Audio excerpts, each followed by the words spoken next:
Hello student, स्वागत है आप सभी का आरवी ट्यूशन क्लासेस के यूट्यूब प्लेटफॉर्म पर। दोस्तों, आज की इस वीडियो में हम एम्प्लॉयबिलिटी स्किल का चैप्टर नंबर 12 पढ़ने वाले हैं, जो कि है जॉब और अप्रेंटिस के लिए तैयारी। जी हाँ दोस्तों, इस चैप्टर से बहुत से क्वेश्चन आपके एग्ज़ाम में आपको देखने को मिलेंगे। यानी इस चैप्टर से मैक्सिमम क्वेश्चंस आपके एग्ज़ाम में पूछे जाते हैं, जो कि एम्प्लॉयबिलिटी में आपके 25 क्वेश्चन आएंगे ना, तो 25 में से मान के चलिए 5 से 6 क्वेश्चन आपको इस चैप्टर से देखने को मिलने वाले हैं, जो कि आपके 10 से 12 नंबर कंप्लीट करके देने वाले हैं। तो 10 से 12 नंबर बहुत ज़्यादा होते हैं, तो इसलिए आपको बोलूँगा इस वीडियो को आप कंप्लीट देखिए, जिससे कि आप अपने ये 10 से 12 नंबर को फिक्स कर पाएँ, है ना। तो चलिए आज की इस वीडियो को शुरू करते हैं, लेकिन उससे पहले आपको बता दें आज ये हमारा एम्प्लॉयबिलिटी स्किल का लास्ट वीडियो होने वाला है। यानी कि फर्स्ट ईयर जो आपका है उसमें लास्ट चैप्टर आपका क्या है, यही चैप्टर नंबर 12 है ना। तो चैप्टर नंबर 12 हमारा लास्ट होने वाला है। अब आप कहेंगे इसके बाद क्या करेंगे, है ना, क्योंकि अभी हमारे पास टाइम है एग्ज़ाम में। तो मैंने आपको जो है 12 वीडियोज़ दी हैं। किसकी? 12 वीडियोज़ मैंने आपको एम्प्लॉयबिलिटी स्किल की दी हैं, है ना, एम्प्लॉयबिलिटी स्किल की दी हैं। तो अगर आप 12 वीडियो पढ़ लेते हो, अच्छे से तैयार कर लेते हो, तो आप एम्प्लॉयबिलिटी स्किल में क्या हो जाएंगे, पास हो जाएंगे अच्छे नंबरों से, है ना। अब बात करते हैं, सिर्फ एम्प्लॉयबिलिटी में पास होना हमारे लिए काफ़ी नहीं है, हमें ट्रेड थ्योरी में भी पास होना पड़ेगा, जिसमें आपकी इंजीनियरिंग ड्राइंग भी आती है, प्लस आपकी WCS भी आती है ना। तो ये आपको कैसे पास करना है, तो इसकी स्ट्रैटेजी, टेक्निक सब कुछ मैं आपको बताने वाला हूँ, है ना। तो अभी आपकी एम्प्लॉयबिलिटी का ये लास्ट क्लास होने वाली है। इसके बाद हम शुरू करने वाले हैं ट्रेड थ्योरी। इसके बाद हम पढ़ने वाले हैं ट्रेड थ्योरी, और ट्रेड थ्योरी के हर चैप्टर के मोस्ट इंपॉर्टेंट क्वेश्चंस आपको MCQ कराने वाला हूं, जो कि आपको एग्जाम में क्वेश्चन देखने को मिलेंगे। तो डरना बिल्कुल भी नहीं है ना, आपको सारे के सारे क्वेश्चन इस क्लास से ही मिले, इस चैनल से ही मिले, ऐसी मेरी पूरी कोशिश रहने वाली है ना। तो चलिए आज की इस वीडियो को शुरू करते हैं। लेकिन अगर आपने ये वीडियोज़ नहीं देखी है ना 12, तो आप कैसे देख सकते हो एक बार बता देते हैं। तो इस वीडियो के डिस्क्रिप्शन बॉक्स में जाएंगे ना, तो आपको क्या मिलेगी, एक लिंक मिलेगी। उस लिंक पर क्लिक करके आप प्लेलिस्ट ओपन कर पाएंगे, एंड प्लेलिस्ट में जितनी भी वीडियोज़ हैं आपको सब मिल जाएंगी। जो भी आपसे मिस हुई है आप देखिएगा, जिससे कि आप एम्प्लॉयबिलिटी स्किल में अच्छा स्कोर कर पाएँ। चलिए अब हम जो है इस वीडियो को शुरू करते हैं। ये बताना ज़रूरी था, इसलिए मैंने आपको बताया, एंड समझदार को इशारे ही काफ़ी है ना। तो क्वेश्चन नंबर 1 हमारा है, जो कि हमसे कह रहा है सकारात्मक कार्य वातावरण का मुख्य तत्व है। अब जो सकारात्मक कार्य होता है, पॉजिटिव वर्क होता है, वो मेन जो है एलिमेंट है, किसका है, मुख्य तत्व किसका है, विश्वास का है, प्रतिस्पर्धा का है, अलगाव का है, या फिर इनमें से कोई नहीं। तो इसका राइट आंसर क्या होगा? बिल्कुल सही। यहाँ पर जो है काफ़ी इसमें क्वेश्चन देखिए कुछ आपको वेरी लो मिलेंगे, यानी बहुत ही लो लेवल के मिलेंगे, है ना, बहुत ही आसान। लेकिन कुछ क्वेश्चन आपको हार्ड भी देखने को मिल सकते हैं, जो कि आपका दिमाग घुमा देंगे, है ना। आपको पता ही नहीं लगेगा कि इसका आंसर क्या होना चाहिए। तो ये आपका क्वेश्चन कैसा है, ईजी लेवल का है। तो इसका राइट आंसर आपका ऑप्शन नंबर ए होगा। तो सकारात्मक कार्य जो होता है ना, वातावरण का मुख्य तत्व होता है विश्वास, है ना, विश्वास, बिलीव करना जरूरी है। तो ऑप्शन नंबर ए आपका राइट आंसर हो जाएगा। नेक्स्ट आपका क्वेश्चन है, सकारात्मक कार्य वातावरण में अपनेपन की भावना को बढ़ावा देते हैं, है ना। तो अलगाव होगा, लचीलापन, विविधता, या फिर भेदभाव। तो इसका राइट आंसर क्या हो जाएगा भाई? एंड उम्मीद करूंगा इसका भी राइट आंसर आप बता ही पाएंगे। एंड यहाँ पर ऑप्शंस आने भी लगे हैं, और ऑप्शन नंबर सी आ रहा है, जो कि बिल्कुल 100% क्या है, करेक्ट है ना। ऑप्शन नंबर सी इसका राइट आंसर हो जाएगा। सकारात्मक कार्य वातावरण में अपनेपन की भावना को बढ़ावा देते हैं, है ना। तो वो क्या है, भावना को क्या बढ़ावा देते हैं, विविधता, है ना, विविधता। तो ऑप्शन नंबर सी इसका राइट आंसर हो जाएगा। नेक्स्ट हमारा क्वेश्चन है, सकारात्मक कार्य वातावरण का भाग है। यानी जो सकारात्मक कार्य होते हैं वो वातावरण का लाभ यहाँ पर है, तो घटता है, बढ़ता है, या फिर बनाए रखता है, या फिर प्रज्वलित करता है। तो इसका राइट आंसर क्या हो जाएगा? एंड इसका राइट आंसर हमारा ऑप्शन नंबर बी होगा, है ना, स्थिर करता है। इसका राइट आंसर हमारा ऑप्शन नंबर बी होगा, बढ़ता है ना। ये वाला मैं समझ रहा हूँ, जो कि यहाँ पर राइट आंसर हमारा ऑप्शन नंबर बी है, बढ़ावा देता है, यानी बढ़ता है। सकारात्मक कार्य वातावरण के लाभ को क्या करेगा, हमेशा बढ़ाएगा, है ना। नेक्स्ट आपका क्वेश्चन है क्वेश्चन नंबर 4, सकारात्मक कार्य वातावरण मनोबल को कैसे प्रभावित करता है। जो सकारात्मक कार्य होगा वो वातावरण मनोबल को कैसे प्रभावित करेगा, दबाता है, स्थिर करता है, बढ़ाता है, या फिर कम करता है। तो इसका राइट आंसर क्या होगा? देखिए दबाता तो है नहीं, है ना, तो ऑप्शन नंबर बी कट जाएगा। स्थिर भी नहीं रखेगा, है ना, और कम भी नहीं करेगा, ये हमेशा क्या करेगा, बढ़ाएगा। जो सकारात्मक कार्य है वो लाभ को भी क्या करेगा, बढ़ाएगा, और जो आपका मनोबल है ना उसे भी क्या करेगा, बढ़ाएगा। तो ऑप्शन नंबर सी इस क्वेश्चन का राइट आंसर हो जाएगा, जो कि मैक्सिमम स्टूडेंट्स का आ रहा है। नेक्स्ट हमारा क्वेश्चन क्या है, सकारात्मक वातावरण। देखिए सकारात्मक वातावरण से हमारे जो है 4-5 क्वेश्चन तैयार हो गए, सकारात्मक कार्य, सकारात्मक वातावरण। तो इसीलिए बोल रहा हूँ इस चैप्टर से आपको कम से कम 5 और ज़्यादा से ज़्यादा 6 से 7 क्वेश्चन देखने को मिल सकते हैं। सकारात्मक वातावरण सहयोग को कैसे प्रभावित करता है, वृद्धि करता है, रोकता है, दबाता है या फिर बाधा डालता है। तो इसका राइट आंसर क्या होगा, एंड इसका जो भी right answer option number A बता रहे हैं ना, बिल्कुल करेक्ट है ना, ऑप्शन नंबर ए इसका करेक्ट है। वृद्धि करना यानी बढ़ाना, है ना, तो ऑप्शन नंबर ए इस क्वेश्चन का राइट आंसर हो जाएगा। नेक्स्ट आपका क्वेश्चन है, ग्रूमिंग मुख्य रूप से किससे जुड़ी है। जो ग्रूमिंग होती है वो मुख्य रूप से किससे जुड़ी है, व्यायाम, दिखावट, खाना बनाना या फिर पढ़ना। तो इसका राइट आंसर क्या हो जाएगा, देखिए ग्रूमिंग का मतलब क्या होता है, तैयार होना, सजना संवरना, है ना, तो वो व्यायाम से तो लेना देना है नहीं, खाना पकाने से भी नहीं है और पढ़ने से भी नहीं है। दिखावट, है ना, आप सजते संवरते क्यों हो, दिखावट करने के लिए, है ना, तो ऑप्शन नंबर बी इसका राइट आंसर हो जाएगा। ग्रूमिंग का अर्थ होता है ना। नेक्स्ट हमारे क्वेश्चन की बात करें तो नेक्स्ट हमसे क्वेश्चन कह रहा है, निम्नलिखित में से किसे ग्रूमिंग का हिस्सा नहीं माना जाता है ना, ग्रूमिंग का हिस्सा किसे नहीं माना जाता है। तो बालों को देखभाल यानी बालों की देखभाल करना, बागवानी या फिर त्वचा की देखभाल करना या फिर नाखूनों की देखभाल करना। तो जैसा कि मैंने आपको बताया ग्रूमिंग का मतलब क्या होता है, तो मैंने आपको बताया ग्रूमिंग का मतलब होता है अपने शरीर, अपने स्वास्थ्य की देखभाल करना, है ना। तो बालों की देखभाल करना भी ग्रूमिंग कहलाता है ना। त्वचा को देखभाल करना भी ये ग्रूमिंग का हिस्सा है। नाखूनों की देखभाल करना भी ग्रूमिंग का हिस्सा है ना। टाइम पर आपको नाखून काटने चाहिए, है ना। और ये बागवानी ये अलग ही शब्द हो गया, तो ये आपका ग्रूमिंग का हिस्सा नहीं है। तो ऑप्शन नंबर बी ही आपका क्या हो जाएगा, करेक्ट हो जाएगा, है ना। तो इस तरह से आपको ये पहचानना है। एंड जिस क्वेश्चन में आपको नहीं मिल रहा है ना, तो उसे आपको अच्छे से करना है, देखभाल के करना है, क्योंकि ये क्वेश्चन गलत होने की संभावनाएं थोड़ी ज़्यादा रहती हैं, है ना। तो आप इसे देखभाल करके करेंगे तो आपका सही जाएगा, ऑप्शन नंबर बी इसका राइट आंसर हो जाएगा। इसी तरह से आपको करना है। नेक्स्ट आपका क्वेश्चन है, महिलाओं के लिए ग्रूमिंग के एक भाग के रूप में किस गतिविधि का विशेष रूप से उल्लेख किया गया है। यानी कि जो महिलाएं हैं वो ग्रूमिंग के एक भाग के रूप में किस गतिविधि का विशेष रूप से उल्लेख करती हैं। तो खाना बनाना या फिर खेल खेलना या फिर मेकअप करना या फिर टीवी देखना। तो इसका राइट आंसर क्या हो जाएगा, बिल्कुल सही। अब मैंने आपको ग्रूमिंग का मतलब बता ही दिया है, तो आप समझ गए हैं ना इसका मतलब क्या होता है। आप एक शब्द याद रखिए कि भाई ग्रूमिंग का मतलब होता है सजना संवरना, है ना, सजना संवरना। आप खाना बनाने से सजेंगे संवरेंगे नहीं, खेलना कूदने से आप क्या सजेंगे संवरेंगे, तो आप कहेंगे बिल्कुल नहीं, है ना।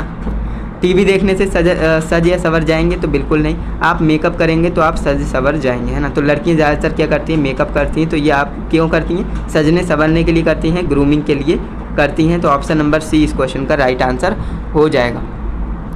नेक्स्ट हमारा क्वेश्चन है, व्यक्तिगत ग्रूमिंग निम्नलिखित में से किसको प्रभावित करती है, आत्मविश्वास को या फिर वित्तीय स्थिति, शिक्षा का स्तर या फिर मौसम की स्थिति। तो इसका राइट आंसर क्या हो जाएगा, देखिए एम्प्लॉयबिलिटी स्किल में डरने वाली बात नहीं है, काफ़ी आसान क्वेश्चन आपको देखने को मिलेंगे, इसी लेवल के देखने को मिलेंगे।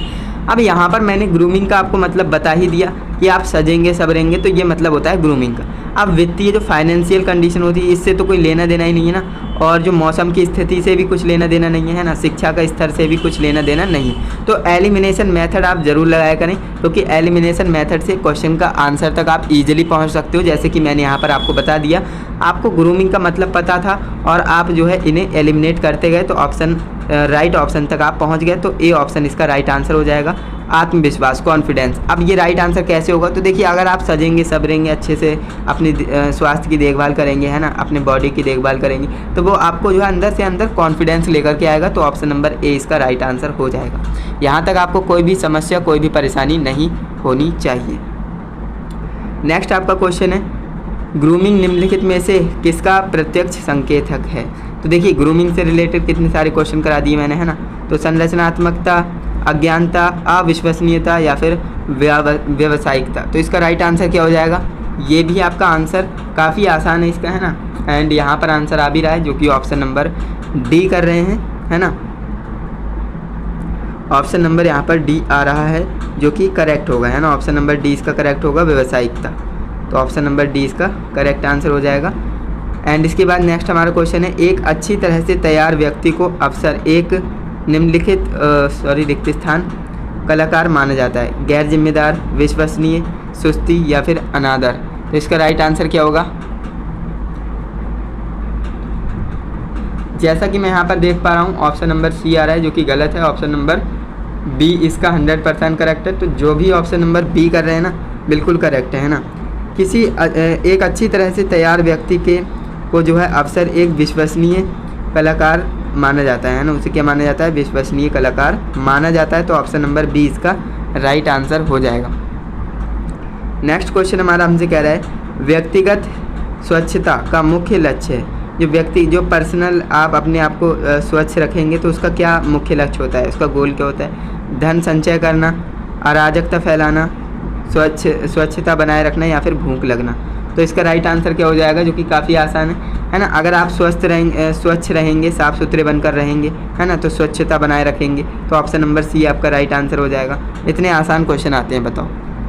नेक्स्ट आपका क्वेश्चन है निम्नलिखित में से कौन सा व्यक्तिगत स्वच्छता का घटक नहीं है? यहाँ पर नहीं की बात कर रहा है ना, तो यहाँ पर क्वेश्चन ध्यान से पढ़िएगा। व्यक्तिगत स्वच्छता, जो आप अपने स्वच्छ रहने की कोशिश करते हो, तो उसका घटक नहीं है, ये आपसे पूछ रहा है। तो देखिए, हाथ धोना है ना, हाथ धोना, तो ये क्या है? ये एक स्वच्छता का हिस्सा है ना, स्वच्छता का घटक है। और दांत साफ करना, ये भी आपका व्यक्तिगत स्वच्छता का हिस्सा है, घटक है। नहाना भी क्या है? स्वच्छता घटक है। लेकिन जो व्यायाम प्रैक्टिस आप करते हो, एक्सरसाइज करते हो, तो ये जो है व्यायाम का हिस्सा नहीं है। तो ऑप्शन नंबर बी आपका करेक्ट हो जाएगा, है ना। ऑप्शन नंबर बी ही आपका क्या हो जाएगा? करेक्ट आंसर हो जाएगा। यहाँ तक आपको कोई भी दिक्कत नहीं होनी चाहिए। एंड अब हम बढ़ते हैं नेक्स्ट क्वेश्चन की तरफ, जो कि हमारा नेक्स्ट क्वेश्चन है उचित व्यक्तिगत स्वच्छता निम्न को रोकने में मदद करती है। अब देखिए, अगर आप अच्छे तरह से साफ़ सुथरे बनकर रहेंगे तो आपको जो है किसको रोकने में मदद मिलेगी? बीमारी, खुशी, आलस या फिर धन? तो इसका राइट आंसर क्या हो जाएगा? बिल्कुल सही। अगर आप स्वस्थ बनकर रहेंगे, है ना, अपनी केयर करेंगे, तो आप जो है बीमारियों से दूर रहेंगे, है ना, बीमारियों को रोकने में आपको मदद मिलेगी। तो ऑप्शन नंबर ए इसका राइट आंसर हो जाएगा। इसके बाद नेक्स्ट हमारा क्वेश्चन है निम्न में से कौन सा तनाव का सामान्य कारण नहीं है ना। यहाँ पर नहीं बोल दिया, यानी कि निम्नलिखित में से कौन सा तनाव यानी टेंशन का कारण नहीं है? जीवन में बड़े बदलावों का सामना करना, काम पर बहुत अधिक दबाव महसूस करना, सहायक सहकर्मी होना या फिर उपरोक्त में से कोई नहीं? तो इसका राइट आंसर क्या हो जाएगा भाई? एंड यहाँ पर ऑप्शन नंबर सी यहाँ पर आ रहा है, जो कि बिल्कुल सही है। अब कैसे? तो देखिए, जीवन में बड़े बदलावों का सामना करना, ये आपका जो है तनाव का कारण है। एंड काम पर बहुत अधिक जो है दबाव महसूस करना, ये भी आपका तनाव का कारण हो जाएगा। जो सहायक सहकर्मी होना, है ना, तो ये तनाव का कारण नहीं है। तो ऑप्शन नंबर सी आपका राइट आंसर हो जाएगा। इसके बाद बात करें नेक्स्ट क्वेश्चन की, किस प्रकार का तनाव लाभकारी और प्रेरक हो सकता है? तो पुराना तनाव, नकारात्मक तनाव, सकारात्मक तनाव या फिर इनमें से कोई नहीं? तो इसका राइट आंसर क्या हो जाएगा? बिल्कुल सही। जो भी ऑप्शन नंबर सी यहाँ पर लगा रहे हैं, ऑप्शन नंबर सी इसका 100% करेक्ट आंसर है। सकारात्मक तनाव, जो पॉजिटिव स्ट्रेस होता है ना, वो आपका तनाव लाभकारी होता है और प्रेरक भी होता है ना, मोटिवेट आपको करता है। नेक्स्ट आपका क्वेश्चन है, अब देखिए तनाव दो तरह के होते हैं, मैं आपको समझा देता हूँ। एक तनाव होता है नकारात्मक तनाव और एक होता है सकारात्मक तनाव। तनाव का मतलब होता है स्ट्रेस या फिर आप टेंशन कह सकते हो। देखिए, तनाव आपके दो तरह से कैसे होते हैं। अब मान लीजिए आप ITI कर रहे हो, है ना, ITI का एग्ज़ाम देंगे, इसके बाद आपका क्या होगा? रिजल्ट आएगा। तो रिजल्ट जिस दिन आएगा ना, उस दिन आपको थोड़ा थोड़ा डर भी लगेगा, है ना, और खुशी भी होगी कि भाई रिजल्ट आने वाला है ना, और थोड़ा थोड़ा आपकी हार्ट बीट भी बढ़ जाएंगी, तो डर भी लगेगा। तो ये आपका क्या है? एक तरह से पॉजिटिव, आपका क्या है? पॉजिटिव स्ट्रेस है, पॉजिटिव टेंशन है। लेकिन वहीं बात करें आपकी नकारात्मक तनाव, अब मान लीजिए आप इतनी ज़्यादा टेंशन में हो कि आप पढ़ भी नहीं पा रहे हो, ITI एग्ज़ाम है ना, आप यही सोचते रह रहे हो कि मैंने अभी तक कुछ नहीं पढ़ा है, मैं पास हो पाऊँगा या नहीं, ऐसे सोच रहे हो, तो वो आपका क्या है? नकारात्मक तनाव है ना, वो आपका नेगेटिव स्ट्रेस है ना, नेगेटिव स्ट्रेस है। तो ये दोनों में अंतर होता है, मैंने आपको समझा दिया, याद रखेंगे तो काफ़ी आसानी आपको हेल्प हो जाएगी। निम्न में से कौन सा तनाव का प्रकार नहीं है? ये आपसे बोल रहा है निम्नलिखित में से कौन सा तनाव का प्रकार नहीं है। तो मैंने आपको बताया तनाव दो तरह के होते हैं, सकारात्मक तनाव और नकारात्मक तनाव, है ना। तो ऑप्शन नंबर सी की तरफ जाना चाहिए। ऑप्शन नंबर ए और बी दोनों हैं, है ना, तो ऑप्शन नंबर सी ही आपका करेक्ट हो जाएगा। तटस्थ तनाव ये कुछ नहीं होता है ना, तो ऑप्शन नंबर सी आपका करेक्ट आंसर हो जाएगा। एंड यहाँ तक आपका सॉरी, यहाँ पर जो है मैंने क्वेश्चन को ध्यान से नहीं पढ़ा शायद। तनाव नहीं, ओके, यहाँ पर नहीं की बात कर रहा है ना। अगर बात करता कि तनाव का प्रकार है तो वो आपका क्या है, नकारात्मक और सकारात्मक दोनों, यानी ऑप्शन नंबर सी जाता, लेकिन इस केस में नहीं जाएगा क्योंकि इसने बोल दिया नहीं है। तो देखिए आपका जो है सकारात्मक तनाव और नकारात्मक तनाव यानी ए और बी दोनों होते हैं, तो ये ऑप्शन आपके सही होंगे, लेकिन आपका जो है नहीं बोल दिया तो ऑप्शन नंबर डी की तरफ जाएंगे, क्योंकि आपका जो तटस्थ तनाव है ना ये कुछ नहीं होता है, तो ये आपका जो है तनाव का प्रकार नहीं है, तो ऑप्शन नंबर डी ही आपका क्या हो जाएगा, राइट आंसर हो जाएगा। इसीलिए आपको बोलता हूँ कि आप क्वेश्चन को ध्यान से पढ़ा करें। अभी तो मैंने यहाँ पर मिस्टेक की है, आपसे मान लीजिए एग्जाम में मिस्टेक हो जाती तो आपका कितना बड़ा नुकसान हो जाता है ना, क्वेश्चन आते हुए भी आप गलत कराते। तो इसीलिए मैं आपको बोल रहा हूँ क्वेश्चन को ध्यान से पढ़ेंगे तो आप नहीं वाले ऑप्शन पर फोकस कर पाएंगे, क्योंकि ये जो है क्वेश्चन को गलत करा देता है ना। तो अगर आप इसे पकड़ पाएंगे तो आप आंसर सही करेंगे 100%, है ना। तो जैसा कि मैंने आपको बताया तनाव दो तरह के होते हैं, सकारात्मक और नकारात्मक, तो ए और बी दोनों यानी ए बी सी ऑप्शन सही है हमारे। लेकिन जो तटस्थ तनाव है ये नहीं होता है तनाव का हिस्सा, तो ऑप्शन नंबर डी हमारा करेक्ट हो जाएगा। यहाँ तक आपको कोई भी दिक्कत, कोई भी परेशानी नहीं होगी, ऐसा मेरा मानना है। नेक्स्ट आपका क्वेश्चन है तनाव कैसे लाभकारी हो सकता है। अब देखिए जो आपका टेंशन है, स्ट्रेस है, वो आपके कैसे बेनिफिशरी हो सकती है ना, उससे आपको बेनिफिट कैसे मिल सकता है। स्वास्थ्य संबंधी समस्याएं पैदा करके, आराम को बढ़ावा देकर, चुनौतियों से निपटने के लिए व्यक्तियों को प्रेरित करके, या फिर सामाजिक अलगाव की ओर ले जाकर। तो ऑप्शन नंबर सी इसका राइट होना चाहिए, है ना। देखिए स्वास्थ्य संबंधित समस्याएं आप पैदा करेंगे तो वो आपका तनाव लाभकारी कैसे ही होगा, है ना। तो आराम को बढ़ावा, अब आराम को बढ़ावा देंगे तो आपका जो है आलस आएगा, तो ये भी आपका तनाव का लाभकारी हिस्सा नहीं है। सामाजिक अलगाव की ओर जाना, आप समाज से ही अलग हो रहे हो, है ना, तो ये भी आपका लाभकारी हिस्सा नहीं है। लेकिन जब आपको कोई चुनौती मिलती है उससे निपटने के लिए आप जो है तनाव कर रहे हो, है ना, आप व्यक्ति को प्रेरित कर रहे हो, तो वो आपका लाभकारी तनाव हो सकता है ना, तनाव का लाभकारी हिस्सा हो सकता है। तो ऑप्शन नंबर सी इसका राइट आंसर हो जाएगा, जो कि 100% करेक्ट है। सॉरी, इसके बाद हम बात करें नेक्स्ट हमारे क्वेश्चन की, जो कि नेक्स्ट हमारा क्वेश्चन है निम्नलिखित में से कौन सा रिज्यूमे का घटक नहीं है। यहाँ पर बोल रहा है नहीं है, तो देखिए रिज्यूम के बारे में आप जानते होंगे, इसे रिज्यूम कहिए या फिर सीवी कहिए, है ना। मैंने आपको बता रखा है रिज्यूम क्या होता है और सीवी क्या होता है। ये आपका एक ऐसा डॉक्यूमेंट होता है जिसमें आपके जो आपका नाम है ना, आपकी पर्सनल डिटेल, आपका एजुकेशनल डिटेल, आपका एक्सपीरियंस वगैरह वगैरह सारा कुछ शामिल होता है। अब जैसे आप ITI कर लेंगे, इसके बाद आप जॉब करेंगे कहीं ना कहीं, तो जॉब करेंगे तो आपको एक रिज्यूमे की ज़रूरत होगी। आप उसमें बताएंगे कि मैंने 10th पास कर रखा है, 12th पास कर रखा है, ITI पास कर रखा है, और किस बोर्ड से कर रखा है, कितने नंबर से पास कर रखा है ना, कितना एक्सपीरियंस है। तो ये सारी चीज़ें आप जिसमें लिखते हो ना, तो वो आपका रिज्यूम या फिर CV होता है। तो इसमें बोल रहा है कि भैया ऐसा कौन सा रिज्यूम का घटक है जो कि नहीं है ना। तो व्यक्तिगत जानकारी मैंने आपको बताया, पर्सनल डिटेल्स आपकी होनी चाहिए, है ना। करियर उद्देश्य है ना, तो ये भी आपका होना चाहिए। ऑप्शन नंबर बी भी आपका हो जाएगा। नेक्स्ट आपका है गुण और इंटर्नशिप का अनुभव का मतलब होता है एक्सपीरियंस, तो ये भी आपका रिज्यूमे में होना चाहिए। लेकिन जो व्यक्तिगत गुण है ना, प्रॉपर्टीज़ आपकी या फिर कह सकते हैं व्यक्तिगत जो गुण है, ये आपका घटक नहीं है। तो ऑप्शन नंबर डी ही आपका क्या हो जाएगा, राइट आंसर हो जाएगा, क्योंकि इसमें पूछा था रिज्यूमे का घटक नहीं है। तो वो कौन सा है, ऑप्शन नंबर डी आपका राइट आंसर हो जाएगा। यहाँ तक आपको कोई भी दिक्कत नहीं होनी चाहिए। नेक्स्ट हमारा क्वेश्चन है रिज्यूम के लिए किस भाग में आमतौर पर अपनी शैक्षणिक योग्यताएं पृष्ठभूमि के बारे में विवरण शामिल होता है। व्यक्तिगत जानकारी, करियर उद्देश्य, या फिर शैक्षणिक योग्यता, या फिर उपलब्धियाँ। अब देखिए इसका राइट आंसर कितना आसान है। मैंने आपको रिज्यूम के बारे में बताया, उसमें क्या क्या होता है। तो पर्सनल डिटेल्स में आप क्या करते हो, पर्सनल डिटेल्स लिखते हो, है ना। करियर उद्देश्य में आप करियर से रिलेटेड, लेकिन इसमें बोल रहा है रिज्यूमे में किस भाग में आमतौर पर शैक्षणिक योग्यताएं, है ना, शैक्षणिक पृष्ठभूमि पर के बारे में आप लिखते हो कि क्या क्या हमने कर रखा है ना, तो वो आपकी शैक्षणिक योग्यताएं होती हैं। तो ऑप्शन नंबर आपका सी करेक्ट हो जाएगा, है ना, ऑप्शन नंबर सी आपका करेक्ट हो जाएगा। इसके बाद नेक्स्ट हमारा क्वेश्चन है रिज्यूम का कौन सा भाग आपकी पिछली नौकरी का या इंटर्नशिप की स्थिति को उजागर करता है ना, पिछली नौकरी या इंटर्नशिप को उजागर करता है। तो इसका राइट आंसर क्या हो जाएगा, देखिए कौशल स्किल्स तो नहीं होगा, शौक भी नहीं होगा, पाठ्योत्तर जो आपका गतिविधि है ये भी नहीं होगा। ऑप्शन नंबर ए इसका करेक्ट आंसर हो जाएगा, है ना। जो कार्य या फिर इंटर्नशिप का आपने एक्सपीरियंस अपने रिज्यूमे में लिखा है या फिर CV में लिखा है, तो वही आपका क्या है, पुरानी जो पिछली आपने जॉब की है उसका है।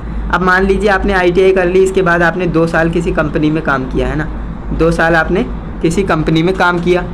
अब 2 साल के बाद आपको वो कंपनी छोड़ने का मन कर रहा है, दूसरे कंपनी में जाने का मन कर रहा है, तो आप जाएंगे तो आप अपने रिज्यूमे में ये चीज़ ऐड कर देंगे कि मुझे 2 साल इस पर्टिकुलर कंपनी का एक्सपीरियंस है ना, ये ऐड करेंगे ना, तो ये आपकी क्या हो गई, पिछली नौकरी हो गई। तो वही यहाँ पर बोल रहा है ना, पिछली नौकरी या इंटर्नशिप की स्थिति को उजागर करता है, तो वो क्या होता है, कार्य, इंटर्नशिप या फिर अनुभव, एक्सपीरियंस। ओके, तो इसे आपको याद रखना है। नेक्स्ट हमारा क्वेश्चन हमसे कह रहा है, रिज्यूमे लिखने का अभ्यास करने के लिए कौन सी सलाह का उल्लेख नहीं किया जा सकता है। अब रिज्यूमे आप लिख रहे हो, उसका अभ्यास कर रहे हो, तो उसके लिए कौन सी सलाह का उपयोग या उल्लेख नहीं कर सकते। तो इसका राइट आंसर क्या होगा। तो देखिए प्रत्येक नौकरी आवेदन के लिए आपको रिज्यूमो को कस्टमाइज़ करना चाहिए, तो ये तो बिल्कुल करना चाहिए, है ना। सावधानीपूर्वक प्रूफ रीडिंग करना, बिल्कुल सही, आपको सारी चीज़ें सही ही लिखनी है। ऐसा नहीं कि आप ITI का एक्सपीरियंस लिख रहे हो जबकि आपको है ही नहीं, है ना। तो यहाँ से आपको फ्रॉड नहीं करना है, आपको जेन्युइन जानकारी ही लिखनी है जो कि आपकी रियल है ना। उपरोक्त में से कोई नहीं, तो ये तो नहीं होगा। तो ऑप्शन नंबर आपका B इसका राइट आंसर हो जाएगा, जो कि इसमें नहीं बोल रहा था, है ना। तो ये भी आपका कट जाएगा, ये भी और ये भी। ऑप्शन नंबर B आपका करेक्ट होगा, जो कि है प्रामाणिकता के लिए टाइप और व्याकरण संबंधित त्रुटियाँ शामिल करना। अब मान लीजिए आप जो है रिज्यूमे में टाइपिंग मिस्टेक्स कर रहे हो, है ना, तो ये टाइपिंग मिस्टेक्स आपको क्या कर सकती हैं, किसी भी जॉब से रिजेक्ट कर सकती हैं। तो आपको टाइपिंग मिस्टेक अपने रिज्यूमे में नहीं करनी है।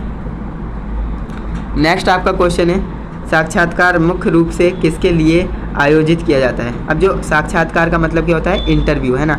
इंटरव्यू मेन जो मुख्य रूप से किसके लिए आयोजित किया जाता है, मूल्यांकन के लिए, सीखना, चर्चा या फिर चयन।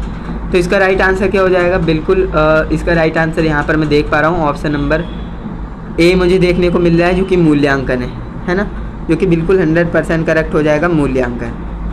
ऑप्शन नंबर A इसका राइट आंसर हो जाएगा। देखिए किसी भी जॉब को लेने से पहले, है ना, अब मान लीजिए आपकी कोई कंपनी है, आप वहाँ पर किसी व्यक्ति को जॉब देंगे, है ना, तो आप क्या करेंगे, उस व्यक्ति का सबसे पहले क्या करेंगे, इंटरव्यू लेंगे, है ना, इंटरव्यू लेंगे। इंटरव्यू से आपको क्या पता लग जाएगा कि ये व्यक्ति मेरे कंपनी में काम करने के लायक है या नहीं, वो आप इंटरव्यू में पता कर पाएंगे। तो इंटरव्यू तो ज़रूरी होता है ना, किसी भी जॉब में किसी भी कंपनी में आपको जॉब चाहिए तो आपको इंटरव्यू तो देना ही पड़ेगा। नेक्स्ट आपका क्वेश्चन है, निम्नलिखित में से कौन सा साक्षात्कार कौशल का महत्वपूर्ण नहीं है ना। निम्नलिखित में से कौन सा साक्षात्कार कौशल महत्वपूर्ण नहीं है, ये आपसे बोल रहा है। स्पष्टता, सकारात्मकता, तंद्रा या फिर आत्मविश्वास। तो इसका राइट आंसर क्या हो जाएगा। देखिए स्पष्टता यानी क्लियरिटी आपके पास होनी चाहिए, तो यानी स्पष्टता होनी चाहिए सारी चीज़ों की, है ना। सकारात्मकता होनी चाहिए, पॉजिटिविटी, है ना। आत्मविश्वास, कॉन्फिडेंस भी होना चाहिए। लेकिन जो तंद्रा है ना, तंद्रा ये नहीं होना चाहिए, ये महत्वपूर्ण घटक नहीं है, यानी साक्षात्कार कौशल महत्वपूर्ण नहीं है ना, इसकी कोई ज़रूरत नहीं। तो ऑप्शन नंबर C इसका राइट आंसर हो जाएगा। क्लियर है, बिल्कुल। अब हम बढ़ लेते हैं नेक्स्ट क्वेश्चन की तरफ, जो कि हमारा है 25 नंबर क्वेश्चन। इसका राइट आंसर बताने की कोशिश करिएगा। साक्षात्कार के दौरान पहला कदम क्या है। अब देखिए आप इंटरव्यू देने गए तो उसमें आपका जो है सबसे पहला कदम क्या होगा, ये आपसे पूछ रहा है ना। तो इसका राइट आंसर क्या हो जाएगा, आंखों से संपर्क बनाना या फिर धीरे धीरे बोलना या फिर प्रश्न पूछना या फिर इनमें से कोई नहीं। तो इसका राइट आंसर क्या हो जाएगा भाई। एंड यहाँ पर मैं देखना चाहूँगा आप क्या आंसर करना चाह रहे हो। बिल्कुल सही, यहाँ पर जो है ऑप्शन नंबर B मुझे देखने को मिल रहा है, जो कि बिल्कुल सही है ना। ऑप्शन नंबर B इसका राइट आंसर हो जाएगा, धीरे धीरे बोलना। अब देखिए यहाँ पर बोल रहा है सबसे पहला कदम, है ना। आंखों से संपर्क तो आपको बनाना है, प्रश्न भी पूछना है, लेकिन आपको पहला कदम क्या है, धीरे धीरे बोलना है ना। तो ऑप्शन नंबर B इसका राइट आंसर हो जाएगा। नेक्स्ट आपका क्वेश्चन है 26 नंबर, साक्षात्कार के बाद आपको फॉलो अप के लिए क्या करना चाहिए। अनिश्चित काल तक प्रतीक्षा करें या फिर तुरंत कॉल करें या फिर इसके बाद भूल जाएं या फिर ईमेल भेजें। तो इसका राइट आंसर क्या हो जाएगा। तो देखिए अगर आपने कहीं इंटरव्यू दिया है ना, मान लीजिए आपने कहीं इंटरव्यू दिया, उसके बाद फॉलो अप के लिए आपको क्या करना चाहिए, यानी आपको कैसे पता, देखिए इंटरव्यू आप किसी कंपनी में देते हो है ना, तो जॉब आपकी एक ही दिन में तो लग नहीं जाती है। जैसे आज आपने इंटरव्यू दिया तो 2 से 3 दिन बाद आपको उसका रिजल्ट मिलेगा कि कौन कौन सिलेक्ट हुए हैं, कौन कौन रिजेक्ट हुए हैं, है ना। तो आपको करना क्या है, मान लीजिए 2 से 3 दिन हो गए, आपको पता ही नहीं चल रहा है रिजल्ट क्या था, तो आप कैसे पता कर पाएंगे। आप निश्चित कॉल करेंगे, कॉल की प्रतीक्षा करेंगे। तो अगर आप वेट करेंगे तो आप वेट करते ही रह जाएंगे, हो सकता है वो भूल गए हों, कॉल ना करें, है ना। तो आपको ऐसा नहीं करना है, तुरंत कॉल करें, है ना। तुरंत अब मान लीजिए आपने इंटरव्यू दिया और आप अभी कॉल करके पूछ रहे हो कि भाई हेलो सर, आपके यहाँ पर मैंने इंटरव्यू दिया है, क्या मुझे सिलेक्शन मिल गया, है ना। या फिर रिजल्ट आप पूछना चाह रहे हो, तो इतनी जल्दी नहीं होता है, 2 से 3 दिन का टाइम लगता है ना। तो ये भी आपका ऑप्शन नहीं होगा, इसके बारे में भूल जाएं। अब भाई भूल जाओगे तो आप कैसे जॉब कर पाएंगे, है ना। तो ये भी आपको नहीं करना है। आपको क्या करना है, ईमेल के माध्यम से पूछना है ना। आपको क्या करना है, वहाँ का कोई एम्प्लॉय होगा, है ना, इंटरव्यूअर होगा, तो आपको करना क्या है, उसकी ईमेल आईडी सर्च करनी है। ईमेल आईडी पर आप कांटेक्ट कर सकते हो कि सर मैंने इंटरव्यू दिया था एंड यहाँ पर जो है मुझे रिजल्ट जानना है ना। तो इस तरह से वो बता देंगे। तो ये आपका क्या होता है, राइट आंसर हो जाता है ऑप्शन नंबर डी। क्लियर है, यहाँ तक आपको कोई भी समस्या नहीं होगी, ऐसा मेरा मानना है। नेक्स्ट हमारा क्वेश्चन है, साक्षात्कार के बाद फॉलोअप के लिए आपको कब कॉल बैक करना चाहिए। कब कॉल बैक करना चाहिए, 24 घंटे के भीतर, 1 महीने के बाद, 1 सप्ताह के बाद, या फिर कभी नहीं। तो देखिए जब आप इंटरव्यू देकर आ रहे हो, है ना, मान लीजिए आपने किसी कंपनी में जॉब इंटरव्यू दिया, है ना, अब आपको जो है उसका कॉल बैक करना है, तो कितने टाइम बाद आपको कॉल बैक करना चाहिए, 24 घंटे में, 1 महीने बाद, 1 सप्ताह बाद, या फिर कभी नहीं। तो देखते हैं कि अब भाई आप क्या करते हैं, आप कब कॉल करना चाहेंगे। तो कुछ लोग तो 24 घंटे में ही करना चाह रहे हैं ना, ऑप्शन नंबर ए लगा रहे हैं। कुछ लोग कभी नहीं, है ना, ये तो होगा ही नहीं। तो देखिए ऑप्शन नंबर सी हमारा राइट होगा, 1 सप्ताह बाद आप जो है कॉल बैक कर सकते हो। ये आपका राइट आंसर होगा ऑप्शन नंबर सी, है ना, जिसका भी ऑप्शन नंबर सी था बिल्कुल 100% करेक्ट है। नेक्स्ट हमारा क्वेश्चन है, डिकोडिंग साक्षात्कार का उद्देश्य क्या है। समझना, याद रखना, निर्णय लेना, या फिर अनदेखा करना।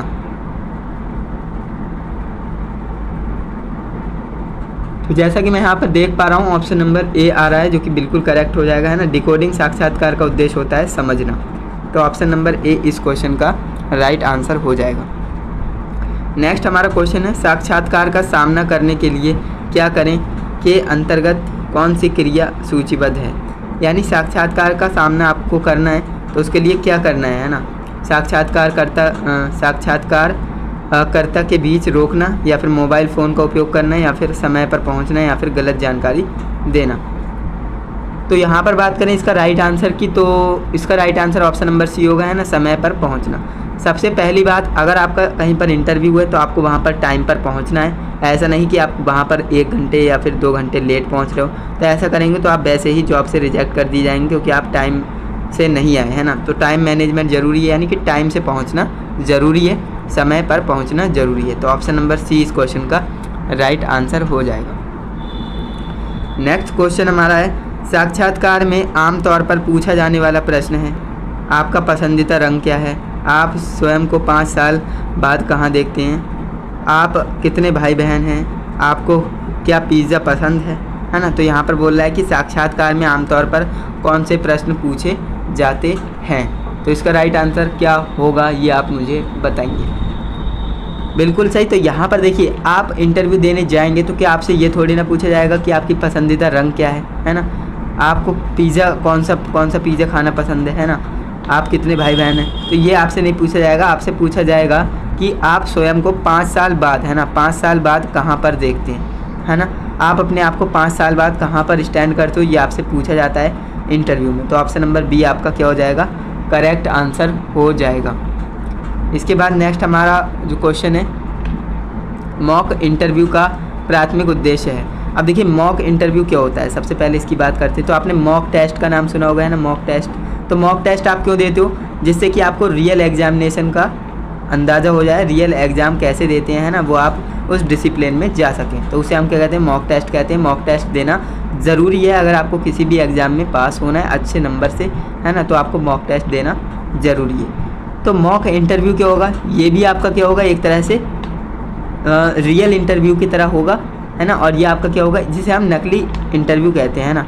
तो आप कर क्या सकते हैं, मॉक इंटरव्यू की तैयारी कर सकते हैं। जैसे आप अपने दोस्त से, है ना, आईने के सामने जो आपका शीशा वगैरह होता है उसके सामने खड़े होकर बोल सकते हैं ना, जिससे कि आपको कॉन्फिडेंस आएगा। क्योंकि होता क्या है, देखिए जब आप किसी नए बंदे के साथ सामने बोलते हो, है ना, जैसे कि आप किसी कंपनी में जॉब के लिए जा रहे हो इंटरव्यू देने, तो वहाँ पर जो HR होंगे, है ना, वो आपका इंटरव्यू लेंगे, मैनेजर आपका इंटरव्यू लेंगे, तो वो आपके लिए नए होंगे और उनके सामने आप जाएंगे ना तो आपकी हार्ट बीट बढ़ने लगेंगी, है ना, दिल में धक धक होने लगेगी। तो ये हर किसी के साथ होता है ना, इसे क्या कहते हैं, कॉन्फिडेंस की कमी होना।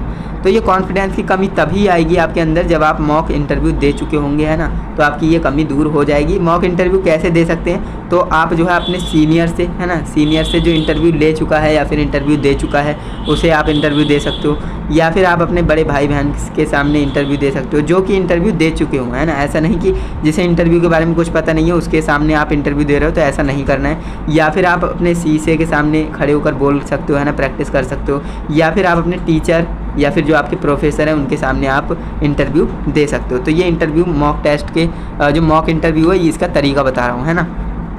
फिलहाल हमसे क्वेश्चन में पूछा गया था कि मॉक इंटरव्यू का प्राथमिक उद्देश्य क्या होता है, अभ्यास, फीडबैक, मूल्यांकन या फिर आकलन।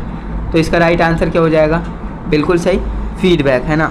आपका जो मॉक इंटरव्यू होता है इसका प्राथमिक उद्देश्य आपका होता है फीडबैक लेना, कि मैंने इंटरव्यू कैसा दिया, जिससे कि सामने वाला जज कर पाए और आपको बता पाए कि आप कहाँ पर गलती कर रहे हो, है ना, क्या गलती आपको नहीं करनी है। तो ये सारी चीज़ जानकारी आपको हो जाती है अगर आप मॉक इंटरव्यू देते हो तो।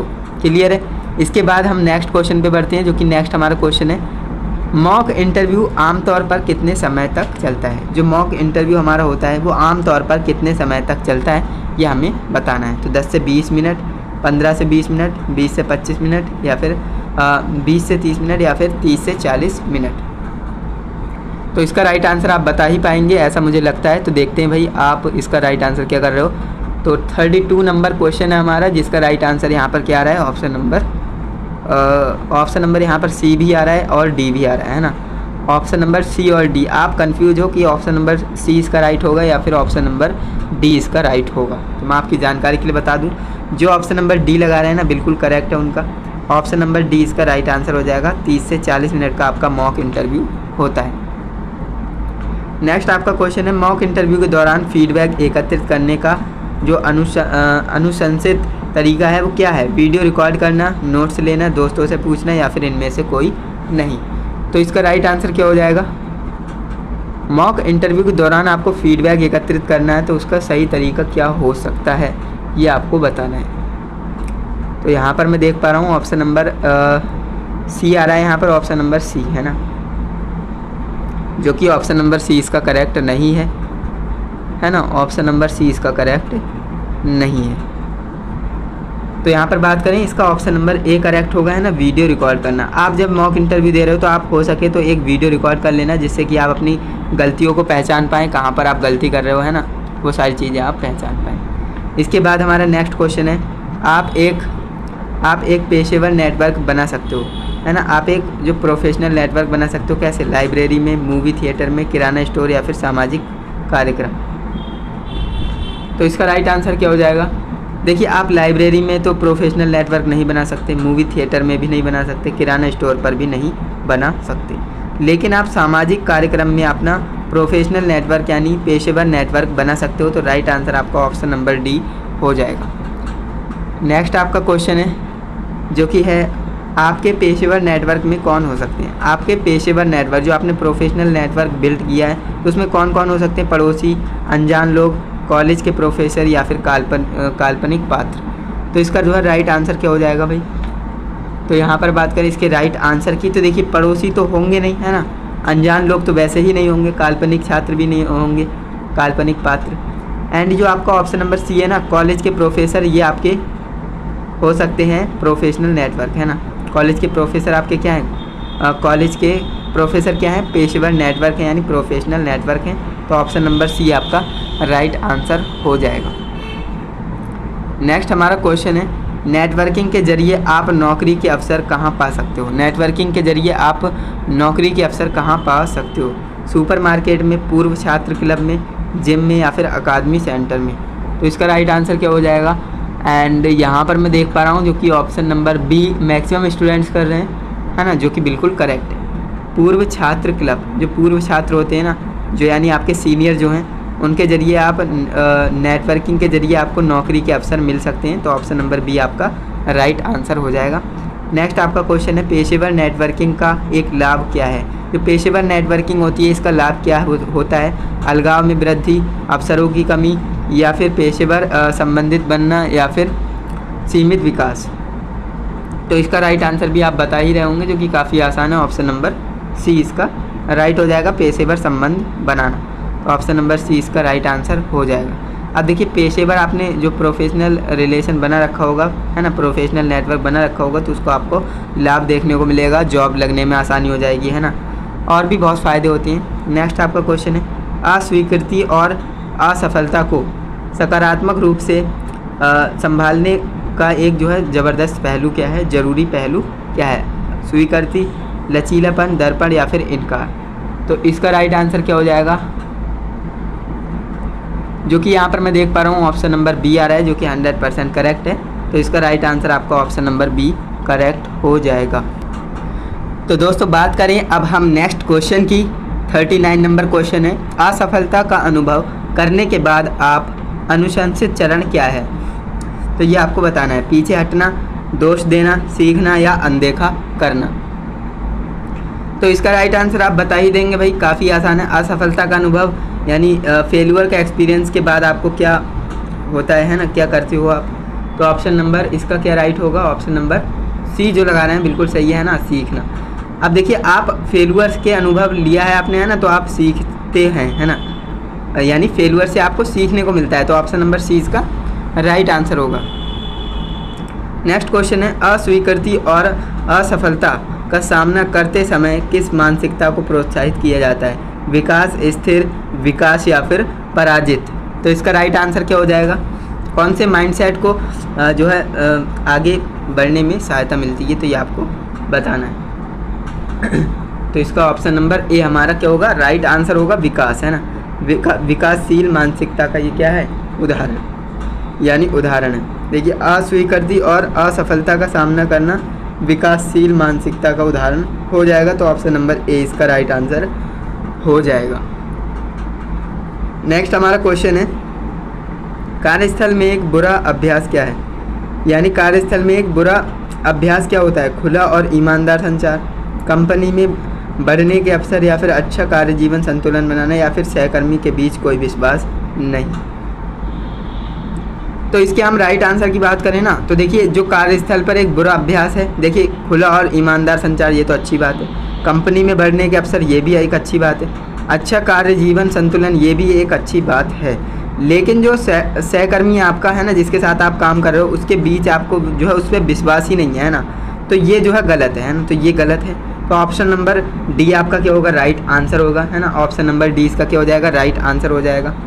तो इसलिए जो है सहकर्मियों के बीच विश्वास का होना बहुत ज़्यादा ज़रूरी है। तो ऑप्शन नंबर डी इस क्वेश्चन का राइट आंसर हो जाएगा। मैं उम्मीद करता हूँ आपको क्वेश्चन अच्छे से समझ में आया होगा।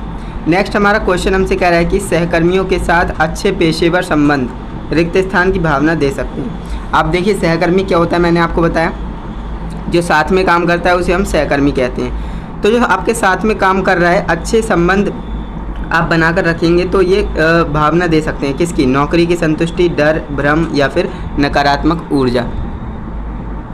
तो इसका राइट आंसर तो आप बता ही पा रहे होंगे, ज़्यादा कठिन तो क्वेश्चन पूछा नहीं है ना, काफ़ी आसान क्वेश्चन है। तो बिल्कुल सही, जो भी यहाँ पर ऑप्शन ए लगा रहे हैं बिल्कुल सही है ना, ऑप्शन नंबर ए इसका राइट आंसर हो जाएगा। नौकरी से संतुष्टि आपको मिल जाएगी है ना, आप सेटिस्फाई हो जाएंगे नौकरी से अगर आपको सहकर्मी के साथ अच्छे पेशेवर संबंध बना लेंगे। तो right answer option number A इसका हो जाएगा। नेक्स्ट हमारा हमसे क्वेश्चन कह रहा है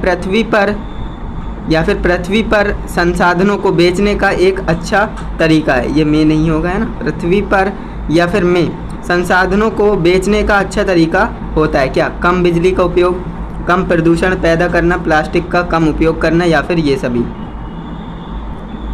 अब देखिए पृथ्वी पर संसाधनों को बेचने नहीं है, यहाँ पर बचाने है। अगर मैंने बेचने बोला हो तो सॉरी है ना, यहाँ पर थोड़ा सा मिसप्रिंट हो गया है। देखिए पृथ्वी पर संसाधनों को बचाने का जो सबसे अच्छा तरीका है ना, वो कम बिजली का इस्तेमाल करना है ना। अब देखिए होता क्या है, कभी कभी आप अपने घर में फ़ैन चला देते हैं, वहाँ पर कोई होता नहीं है और वो चलते रहता है फ़ैन है ना, तो ऐसे में आपको फ़ैन को बंद करना चाहिए जिससे कि बिजली की बचत हो, है ना।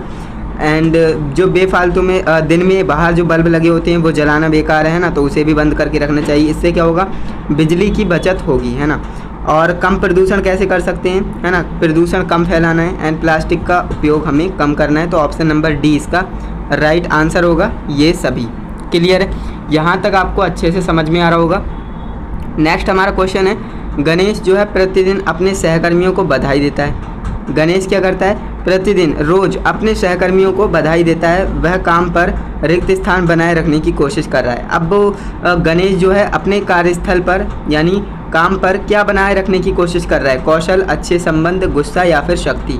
तो ये काफ़ी आसान क्वेश्चन है ना। अगर आप किसी को बधाई देंगे, है ना, किसी को बधाई देंगे तो वो कौशल से तो कोई लेना देना नहीं है ना, गुस्सा तो नहीं करेगा सामने वाला, शक्ति भी नहीं, अच्छे संबंध, है ना। अब गणेश क्या कर रहा है, रोज़ अपने सहकर्मियों से बधाई देता है ना, तो ये क्या कर रहा है, अच्छे रिलेशन बनाने की कोशिश कर रहा है, अच्छे संबंध बनाने की कोशिश कर रहा है। तो ऑप्शन नंबर बी इसका राइट आंसर हो जाएगा। नेक्स्ट हमारा क्वेश्चन हमसे कह रहा है, किम को, है ना, किम क्या एक लड़का है, किम को डेस्कटॉप और पीसी को बंद करने की आदत है। जब वह अपना काम कर लेता है, किम कोई भी काम करता है डेस्कटॉप या लैपटॉप पर, तो काम करने के बाद वो डेस्कटॉप को या फिर पीसी को क्या कर देता है, बंद कर देता है जब उपयोग ना हो, है ना, जब उपयोग में नहीं होता है तब ये ऐसा करता है। यह कार्यस्थल पर ऊर्जा को रिक्त स्थान करने में मदद कर रहा है, खर्च करने में, बर्बाद करने में, संरक्षण बचाने में या फिर अभ्यास करने में। तो देखिए किम क्या कर रहा है, डेस्कटॉप या फिर लैपटॉप जो भी है उसका पीसी है, उस पर काम करने के बाद वो बंद कर देता है क्योंकि उसका अब कोई काम नहीं है। तो वो क्या कर रहा है, एक तरह से संरक्षण कर रहा है, बचा रहा है किसे, बिजली को, है ना, जो ऊर्जा है उसे बचाने का प्रयास कर रहा है। तो ऑप्शन नंबर सी इस क्वेश्चन का राइट आंसर होगा एंड जो भी ऑप्शन नंबर सी लगा रहे हैं बिल्कुल सही है। नेक्स्ट हमारा क्वेश्चन है, रिक्त स्थान साफ सुथरा और आकर्षक दिखने के लिए कदम उठाने की प्रक्रिया है ना। तो यहाँ पर बात करें साफ़ सुथरा और आकर्षक अगर आप दिखाना चाहते हो, है ना, तो संवरना ज़रूरी है, झाड़ू लगाना, देखभाल करना या फिर वर्दी। तो इसका राइट आंसर क्या होगा, देखिए संवरना और साफ़ सुथरा और आकर्षक दिखने के लिए आपको जो है क्या कदम उठाने की प्रक्रिया है, संवरना, है ना। तो right answer option number A हो जाएगा। नेक्स्ट क्वेश्चन हमारा है, व्यक्तिगत स्वच्छता का अर्थ है शरीर के अंगों को साफ सुथरा रखना और क्या होता है, काम करना, स्वस्थ रहना, बदसूरत दिखना या फिर गंदा रहना। तो इसका राइट आंसर क्या हो जाएगा, ऑप्शन नंबर बी इसका राइट आंसर होगा, स्वस्थ रहना। देखिए व्यक्ति स्वच्छता का अर्थ है शरीर के अंगों को साफ रखना और स्वच्छ रहना। तो ऑप्शन नंबर बी इसका राइट आंसर हो जाएगा। नेक्स्ट क्वेश्चन हमारा हमसे कह रहा है, औद्योगिक यात्रा या साक्षात्कार के दौरान हमें रिक्त स्थान कपड़े पहनने होते हैं, औपचारिक, गंदे, बदसूरत, चमकीले। तो इसका राइट आंसर क्या होगा, देखिए औद्योगिक यात्रा आप करने जा रहे हो, कहीं इंडस्ट्री विजिट करने जा रहे हो या फिर इंटरव्यू के लिए जा रहे हो, है ना, तो वहाँ पर गंदे कपड़े तो नहीं पहनेंगे, बदसूरत नहीं पहनेंगे, है ना, चमकीले कपड़े भी नहीं पहन सकते। तो ऑप्शन नंबर ए आपका राइट हो जाएगा, औपचारिक, है ना, फॉर्मल ड्रेस आपको पहन कर जानी है ना। और अनौपचारिक क्या होती है, इनफॉर्मल। फॉर्मल ड्रेस आपको पहननी है। फॉर्मल ड्रेस कैसी होती है, आपकी प्लेन शर्ट हो गई, प्लेन पैंट हो गई, है ना, जो आप सिलवाते हो वो वाली, है ना। जीन्स को फॉर्मल नहीं कहते, तो आप ध्यान रखेंगे औपचारिक ड्रेस की बात यहाँ पर हो रही है। नेक्स्ट आपका क्वेश्चन है, यदि हमारे पास अच्छी व्यक्तिगत स्वच्छता यानी सफाई नहीं है तो क्या होता है। यानी मान लीजिए हमारे पास अच्छी कोई एक व्यक्ति है, कोई एक लड़का है, ठीक, उसके पास जो है व्यक्तिगत स्वच्छता यानी सफाई नहीं है, वह नहाता कम है ना, और कपड़े भी सही से नहीं पहनता है, तो वो क्या है, वह सुंदर दिखते हैं, वह गुस्सा आता है या फिर उसे जो है बीमार पड़ सकता है या फिर तनाव महसूस कर सकता है। तो देखिए अगर हम अच्छे से साफ़ सफाई नहीं रखेंगे, है ना, तो हमें क्या हो सकता है, हम सुंदर दिखेंगे। अगर हम साफ़ सफाई नहीं करेंगे तो सुंदर तो नहीं दिखेंगे ना, सुंदर तो नहीं दिखेंगे। हमें गुस्सा आएगा, गुस्सा तो आएगा, गुस्सा से तो लेना देना नहीं है ना, हमें तनाव महसूस होगा, तो हम जो है आसानी से बीमार पड़ सकते हैं। तो ऑप्शन नंबर सी हमारा राइट आंसर हो जाएगा, है ना। अगर हम अपनी साफ़ सफाई नहीं रखेंगे, है ना, तो हम क्या हो सकते हैं, आसानी से बीमार पड़ सकते हैं। तो ऑप्शन नंबर सी इसका राइट आंसर हो जाएगा। नेक्स्ट क्वेश्चन हमारा है, श्रेयस एक साक्षात्कार के लिए जा रहा है, उसने अलमारी से एक शर्ट निकाली। श्रेयस क्या एक लड़का है जो कि इंटरव्यू के लिए तैयार हो रहा है, जा रहा है, ठीक, अलमारी से उसने एक शर्ट निकाली, उसे पहनने से पहले उसे क्या करना चाहिए? भिगोना या फिर रंगना या फिर चुनना या फिर इस्त्री करना। देखिए इस्त्री करना यहाँ पर राइट आंसर होगा, क्योंकि देखिए उसने शर्ट निकाली तो वहाँ पर प्रेस उसे करनी चाहिए। इस्त्री का मतलब कोई लड़की से नहीं हो रहा है, यहाँ पर प्रेस की बात हो रही है, जो कि नॉर्मली आप इस्त्री करते हो कपड़ों पर, है ना। तो इस्त्री आपको करना है, क्योंकि आप इंटरव्यू के लिए जा रहे हो तो सबसे पहले फॉर्मल ड्रेस में जाएंगे और वहाँ पर जो है आपके प्रेस किए हुए होने कपड़े चाहिए। ओके, नेक्स्ट क्वेश्चन है, रिक्त स्थान एक शारीरिक, मानसिक या भावनात्मक प्रक्रिया हो सकती है जो हमें चिंतित महसूस कराती है। तनाव, भोजन, नौकरी या फिर क्रिया। तो इसका राइट आंसर क्या होगा? तो बात करें इसके राइट आंसर की, ऑप्शन नंबर ए की तरफ जाएंगे। तनाव एक शारीरिक और मानसिक या भावनात्मक प्रतिक्रिया होती है जो हमें चिंतित महसूस कर सकती है। भोजन, क्रिया, नौकरी नहीं होगा, ऑप्शन नंबर ए इसका राइट आंसर होगा। तो यहाँ तक आपको कोई भी दिक्कत नहीं होगी। एंड इसके बाद हम बढ़ते हैं आगे। तो नेक्स्ट क्वेश्चन हमसे कह रहा है कि किस तरह का तनाव आजीवन शरीर और मानसिक स्वास्थ्य की समस्याओं को जन्म दे सकता है? अल्पकालिक और दीर्घकालिक मैंने आपको बता दिया है ना। मध्यकालिक अच्छा तनाव। तो देखिए किस तरह का तनाव आजीवन शारीरिक और मानसिक स्वास्थ्य समस्याओं को जन्म दे सकता है। तो देखिए अल्पकालिक का मतलब होता है जो कि थोड़े से टाइम के लिए होगा, है ना, तो ये तो नहीं होगा, थोड़े से टाइम के लिए होगा। दीर्घकालिक बहुत ही लंबे समय तक चलेगा, तो ये भी इसका नहीं होगा। मध्यकालिक, है ना, मध्यावधि इसका राइट आंसर हो जाएगा, option number C. Okay, option number C इसका क्या होगा? राइट आंसर हो जाएगा। इसके बाद हमारा नेक्स्ट क्वेश्चन है, रिक्त स्थान तनाव हमें उत्साहित और प्रेरित महसूस करा सकता है। बुरा, अच्छा, अल्पकालिक, दीर्घकालिक। देखिए अच्छा तनाव हमें उत्साहित और प्रेरित महसूस करा सकता है, तो इसका राइट आंसर क्या होगा? ऑप्शन नंबर बी राइट होगा। ये किसका एग्जाम्पल है? जैसे मान लीजिए आपने ITI कर ली, एग्ज़ाम दे दिया, है ना, फिर आपका क्या आएगा? रिजल्ट आएगा। रिजल्ट वाले दिन आपको थोड़ा अच्छा भी लगेगा, है ना, कि हमारा रिजल्ट आ रहा है, और आप जो है उत्साहित होंगे, एक्साइटेड होंगे देखने के लिए, और आप जो है मोटिवेटेड फील करेंगे। आपके अंदर थोड़ा सा डर भी रहेगा, है ना, हार्ट बीट बढ़ जाएंगी। तो ये आपका क्या है? एक तरह से अच्छा तनाव है ना, अच्छा तनाव है, गुड स्ट्रेस है, गुड टेंशन है। ओके, तो ऑप्शन नंबर बी इसका राइट आंसर हो जाएगा। नेक्स्ट हमारा क्वेश्चन है, टॉम बहुत तनावग्रस्त और डरा हुआ महसूस करता है। वह अपनी परीक्षाओं से पहले ध्यान केंद्रित करने में असमर्थ है ना। उसे पसीना आ रहा है। यह किस तरह का तनाव हो सकता है? अब देखिए टॉम क्या है? तनावग्रस्त है, डरा हुआ है ना, और अपनी परीक्षाओं से पहले जो है ध्यान केंद्रित यानी फोकस नहीं कर पा रहा है पढ़ाई पर, है ना, उसे पसीना आ रहा है। तो ये किस तरह का उसे तनाव है? अच्छा, बुरा, छोटा या फिर कभी नहीं? तो इसका राइट आंसर भी आप बता ही पा रहे होंगे। अगर आपके साथ ऐसा होता है तो वो क्या होता है? बुरा तनाव होता है। कैसा होता है? बुरा तनाव होता है, बैड स्ट्रेस होता है ना, बैड स्ट्रेस होता है। तो ऑप्शन नंबर सी इस क्वेश्चन का राइट आंसर हो जाएगा। नेक्स्ट हमारा क्वेश्चन है, अर्जुन केवल अपने काम पर ध्यान देता है और कार्यस्थल की राजनीति में शामिल नहीं होता है। वह यह भी सुनिश्चित करता है कि वह ऑफिस के समय के बाद काम ना करे, अपने परिवार के लिए समय निकालता है। वह क्या कर रहा है ना। तो ये आपके प्रीवियस जो आपका चैप्टर है, चैप्टर नंबर 11, उसमें मैंने आपको बताया था इससे रिलेटेड आंसर। तो अर्जुन क्या करने की कोशिश कर रहा है? बहुत काम करने की, घर पर काम ना करने की, अच्छा कार्य जीवन संतुलन बनाए रखने की, या फिर समाज की मदद करना। तो इसका राइट आंसर क्या हो जाएगा? बिल्कुल सही, जो भी ऑप्शन नंबर सी लगा रहे हैं यानी उन्होंने लास्ट क्लास को देखा है। 11 नंबर चैप्टर में ये क्वेश्चन आया है ना।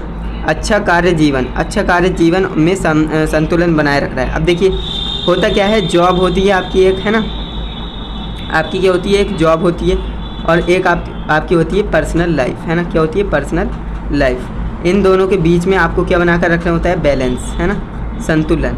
आपको बैलेंस बनाकर रखना होगा। अगर नहीं रखेंगे तो आपका जो लाइफ है वो अच्छे से नहीं चल पाएगी, है ना। आप जो है स्ट्रेस महसूस करेंगे। तो आपको जो है दोनों को बैलेंस करके चलना होता है। अब कई स्टूडेंट्स कई लोग क्या होते हैं, देखिए अगर उनके 8 घंटे की जॉब है ना, अगर उनके 8 घंटे की जॉब है तो वो जो है 10 बजे तक काम करते हैं। क्यों?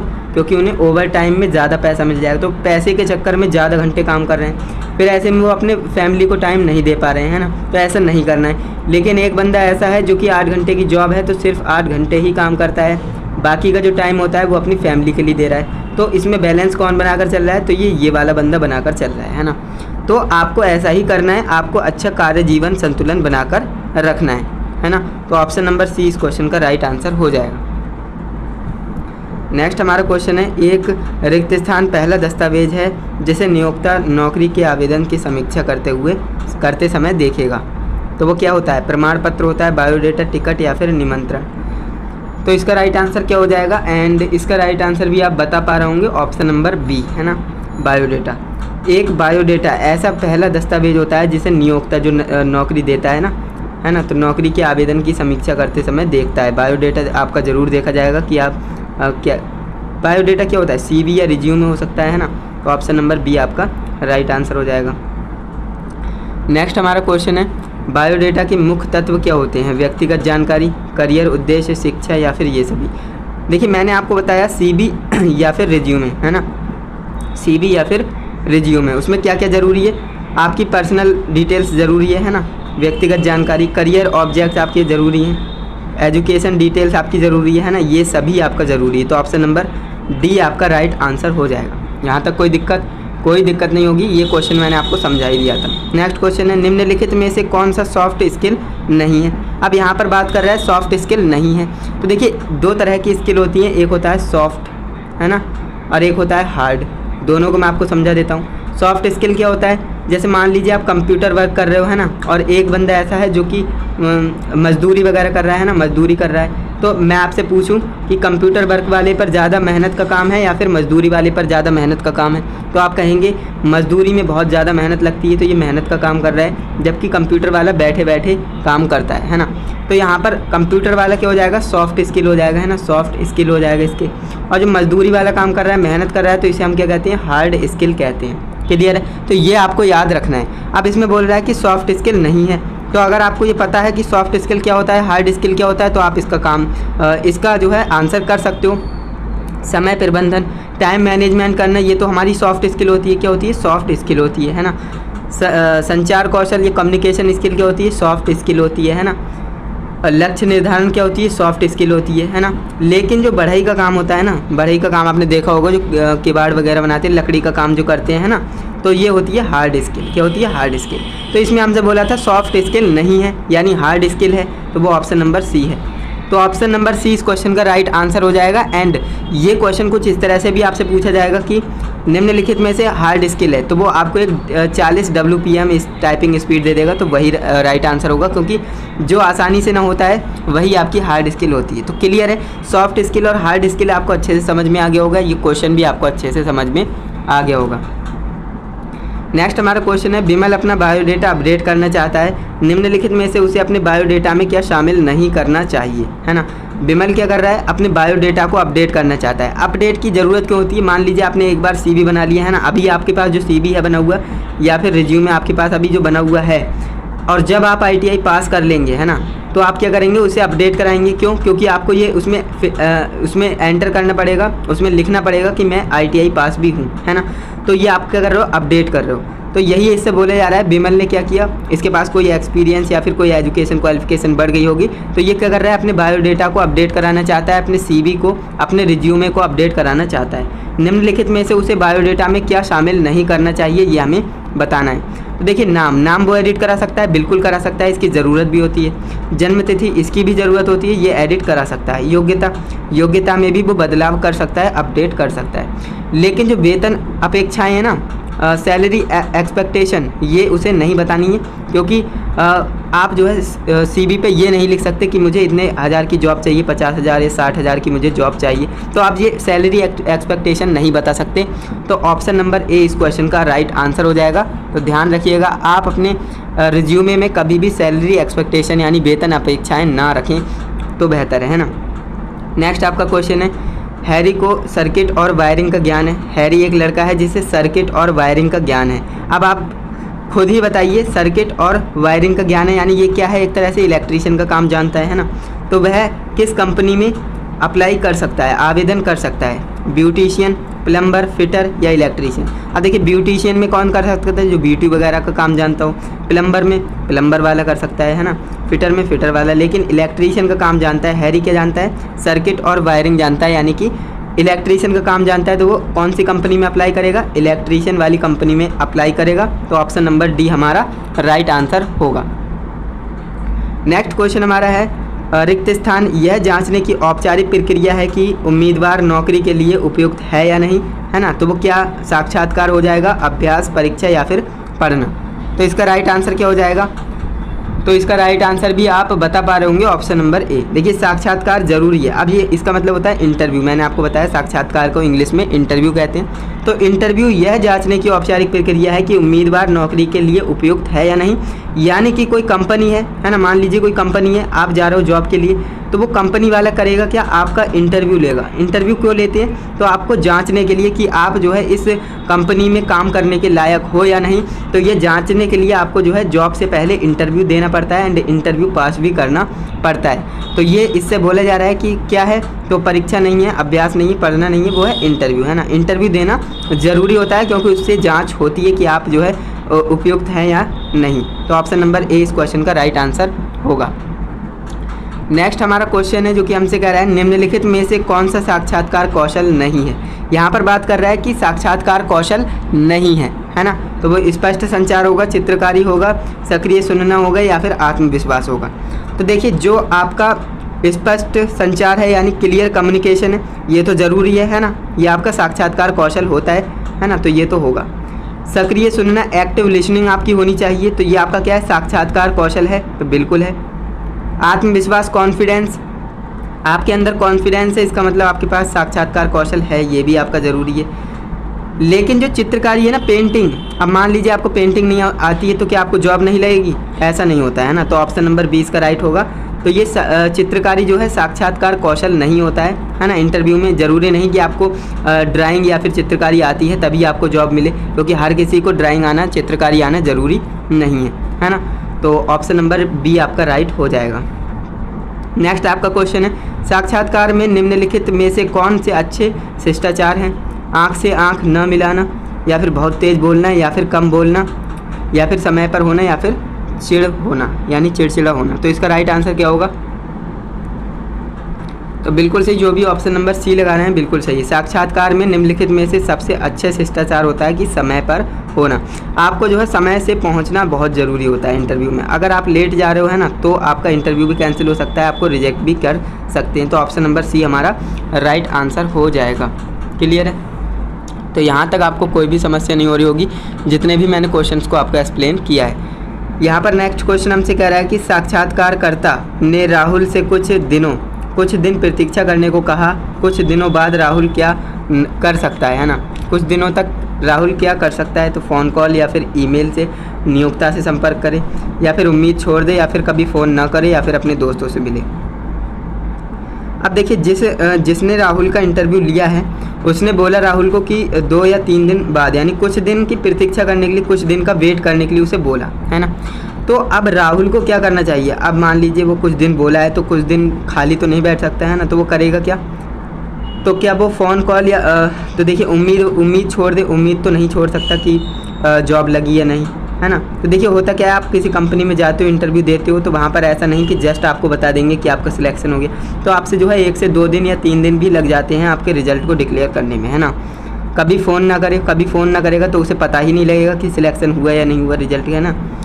अपने दोस्तों से मिले, अपने दोस्तों से मिलकर कुछ नहीं होने वाला, तो वो करेगा क्या, फ़ोन कॉल या फिर ईमेल के माध्यम से नियोक्ता, जो इंटरव्यू है, जिसने इंटरव्यू लिया है, उससे जो है संपर्क कर सकता है कि सर मैंने जो है इसमें इंटरव्यू दिया था, रिज़ल्ट जानना चाहता हूँ, क्या मेरा सिलेक्शन हुआ है या नहीं, है ना। तो इस तरह से पूछेंगे तो वो बता देंगे। तो राइट आंसर आपका ऑप्शन नंबर ए हो जाएगा।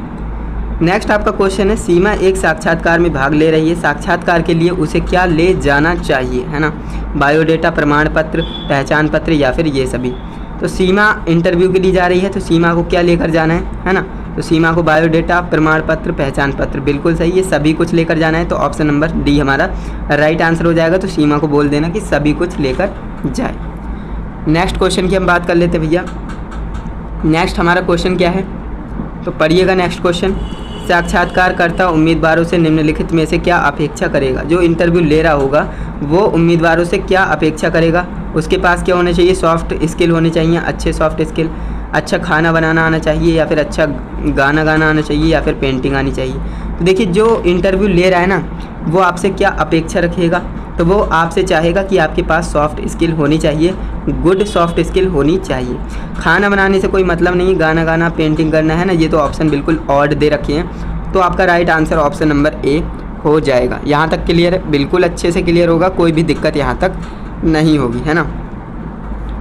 नेक्स्ट हमारा क्वेश्चन है, साक्षात्कार का सामना करते समय निम्नलिखित में से किससे बचना चाहिए। अब देखिए आप मान लीजिए इंटरव्यू दे रहे हैं ना, इंटरव्यू देते समय आपको क्या नहीं करना चाहिए, तो वो आपसे पूछ रहा है। मोबाइल का उपयोग करना, बोलना, सुनना, प्रश्नों का उत्तर देना। तो देखिए इस क्वेश्चन को समझना काफ़ी आसान है। मान लीजिए आप अपने आप को रिलेट करिए, आप अगर इंटरव्यू दे रहे हो, है ना, तो आपको बोलना चाहिए, बिल्कुल बोलेंगे नहीं तो कैसा ही इंटरव्यू होगा, है ना। सुनेंगे नहीं तो कैसे ही होगा, है ना। प्रश्नों का उत्तर तो देना ही है, लेकिन जो मोबाइल है ना, मोबाइल का उपयोग नहीं करना है। अब मान लीजिए आप इंटरव्यू दे रहे हो और आपके दोस्त की या फिर आपके बाबू सोना की कॉल आ जाती है, तो क्या आप अटैम्प्ट करेंगे? नहीं करेंगे, है ना। तो आपका right answer option number A हो जाएगा। क्योंकि देखिए अगर आप इंटरव्यू दे रहे हो और वहाँ पर कॉल आ गई तो आप ये नहीं कहेंगे कि सर 1 मिनट रुकिए मैं बात कर लूँ, तो ऐसा कहेंगे ना तो वो इंटरव्यूअर आपसे कहेगा चल जा तू अपनी बात ही कर ले, है ना। तो ऐसा नहीं करना है भाई। इंटरव्यू के टाइम पर आप सिर्फ इंटरव्यू ही करेंगे और हो सके तो अपना फ़ोन को साइलेंट पर लगाकर अंदर जाएं, है ना, जिससे कि कोई डिस्टरबेंस ना हो। तो ये सबसे बेस्ट तरीका है। तो मोबाइल का उपयोग तो बिल्कुल भी नहीं करना है। नेक्स्ट हमारा क्वेश्चन है, साक्षात्कार अपनी लाभ के लिए रिक्त स्थान और रिक्त स्थान के बीच एक चर्चा है। शिक्षक और छात्र, कर्मचारी और नियोक्ता, भाई और बहन या फिर दोस्त। तो इसका राइट आंसर क्या होगा भाई? तो इसका राइट आंसर देखते हैं कि आप क्या लगाते हो। तो यहाँ पर मैं देख रहा हूँ, ओके, तो यहाँ पर जो है ऑप्शन नंबर बी आ रहा है, जो कि बिल्कुल करेक्ट है ना। ऑप्शन नंबर 20 का बिल्कुल 100% करेक्ट हो जाएगा। जो भी ऑप्शन नंबर बी लगा रहे हैं बिल्कुल करेक्ट है। देखिए साक्षात्कारता आपसी लाभ के लिए कर्मचारी और नियोक्ता के बीच क्या होती है? एक चर्चा होती है। तो ऑप्शन नंबर 20 का करेक्ट होगा। नेक्स्ट हमारा क्वेश्चन है, नगमा साक्षात्कार के लिए जा रही है ना। नगमा का क्या है? इंटरव्यू है और वो इंटरव्यू के लिए जा रही है। उसे अपने साक्षात्कार के लिए किससे मिलना चाहिए? सुरक्षा गार्ड, अजनबी, CEO या फिर HR मैनेजर। तो इसका राइट आंसर आप बता रहे होंगे, अगर आप में से कोई जॉब करता है या कर रहा होगा तो उसे पता होगा भाई, जब जॉब लेने जाते तो आपको HR से कांटेक्ट करना होता है ना, HR मैनेजर। तो राइट आंसर आपका ऑप्शन नंबर डी इसका हो जाएगा। नेक्स्ट हमारा क्वेश्चन है, सीता को अपनी पिछली कंपनी में काम करना अच्छा नहीं लगा, है ना। सीता मान लीजिए कोई पहले कुछ और कंपनी में काम कर रही थी, है ना, वह उसे अच्छा नहीं लगा तो वह जो है दूसरी कंपनी में इंटरव्यू के लिए जा रही है। तो सीता को क्या नहीं करना चाहिए, है ना? अपनी पिछली कंपनी के बारे में बुरी बातें, स्पष्ट रूप से संवाद करना, अपना बायोडेटा लेना या फिर इंटरव्यू के लिए समय पर पहुंचना। बात कर रही है यहाँ पर जाने की, है ना। यहाँ पर बात हो रही है सीता को क्या नहीं करना है। तो देखिए इंटरव्यू के लिए समय पर उसे जाना चाहिए, अपना बायोडेटा भी लेकर जाना चाहिए, स्पष्ट रूप से संवाद करना चाहिए, कम्युनिकेशन अच्छी रखनी चाहिए। लेकिन जो इसकी पिछली कंपनी थी ना, हो सकता है जो अब ये गई है जिस कंपनी में जॉब इंटरव्यू देने के लिए, हो सकता है वहाँ पर पूछ ले कि आपने पिछली कंपनी क्यों छोड़ी, है ना। तो वहाँ पर उसे ये बात नहीं बतानी कि पिछली कंपनी के बारे में बुरी बातें, है ना।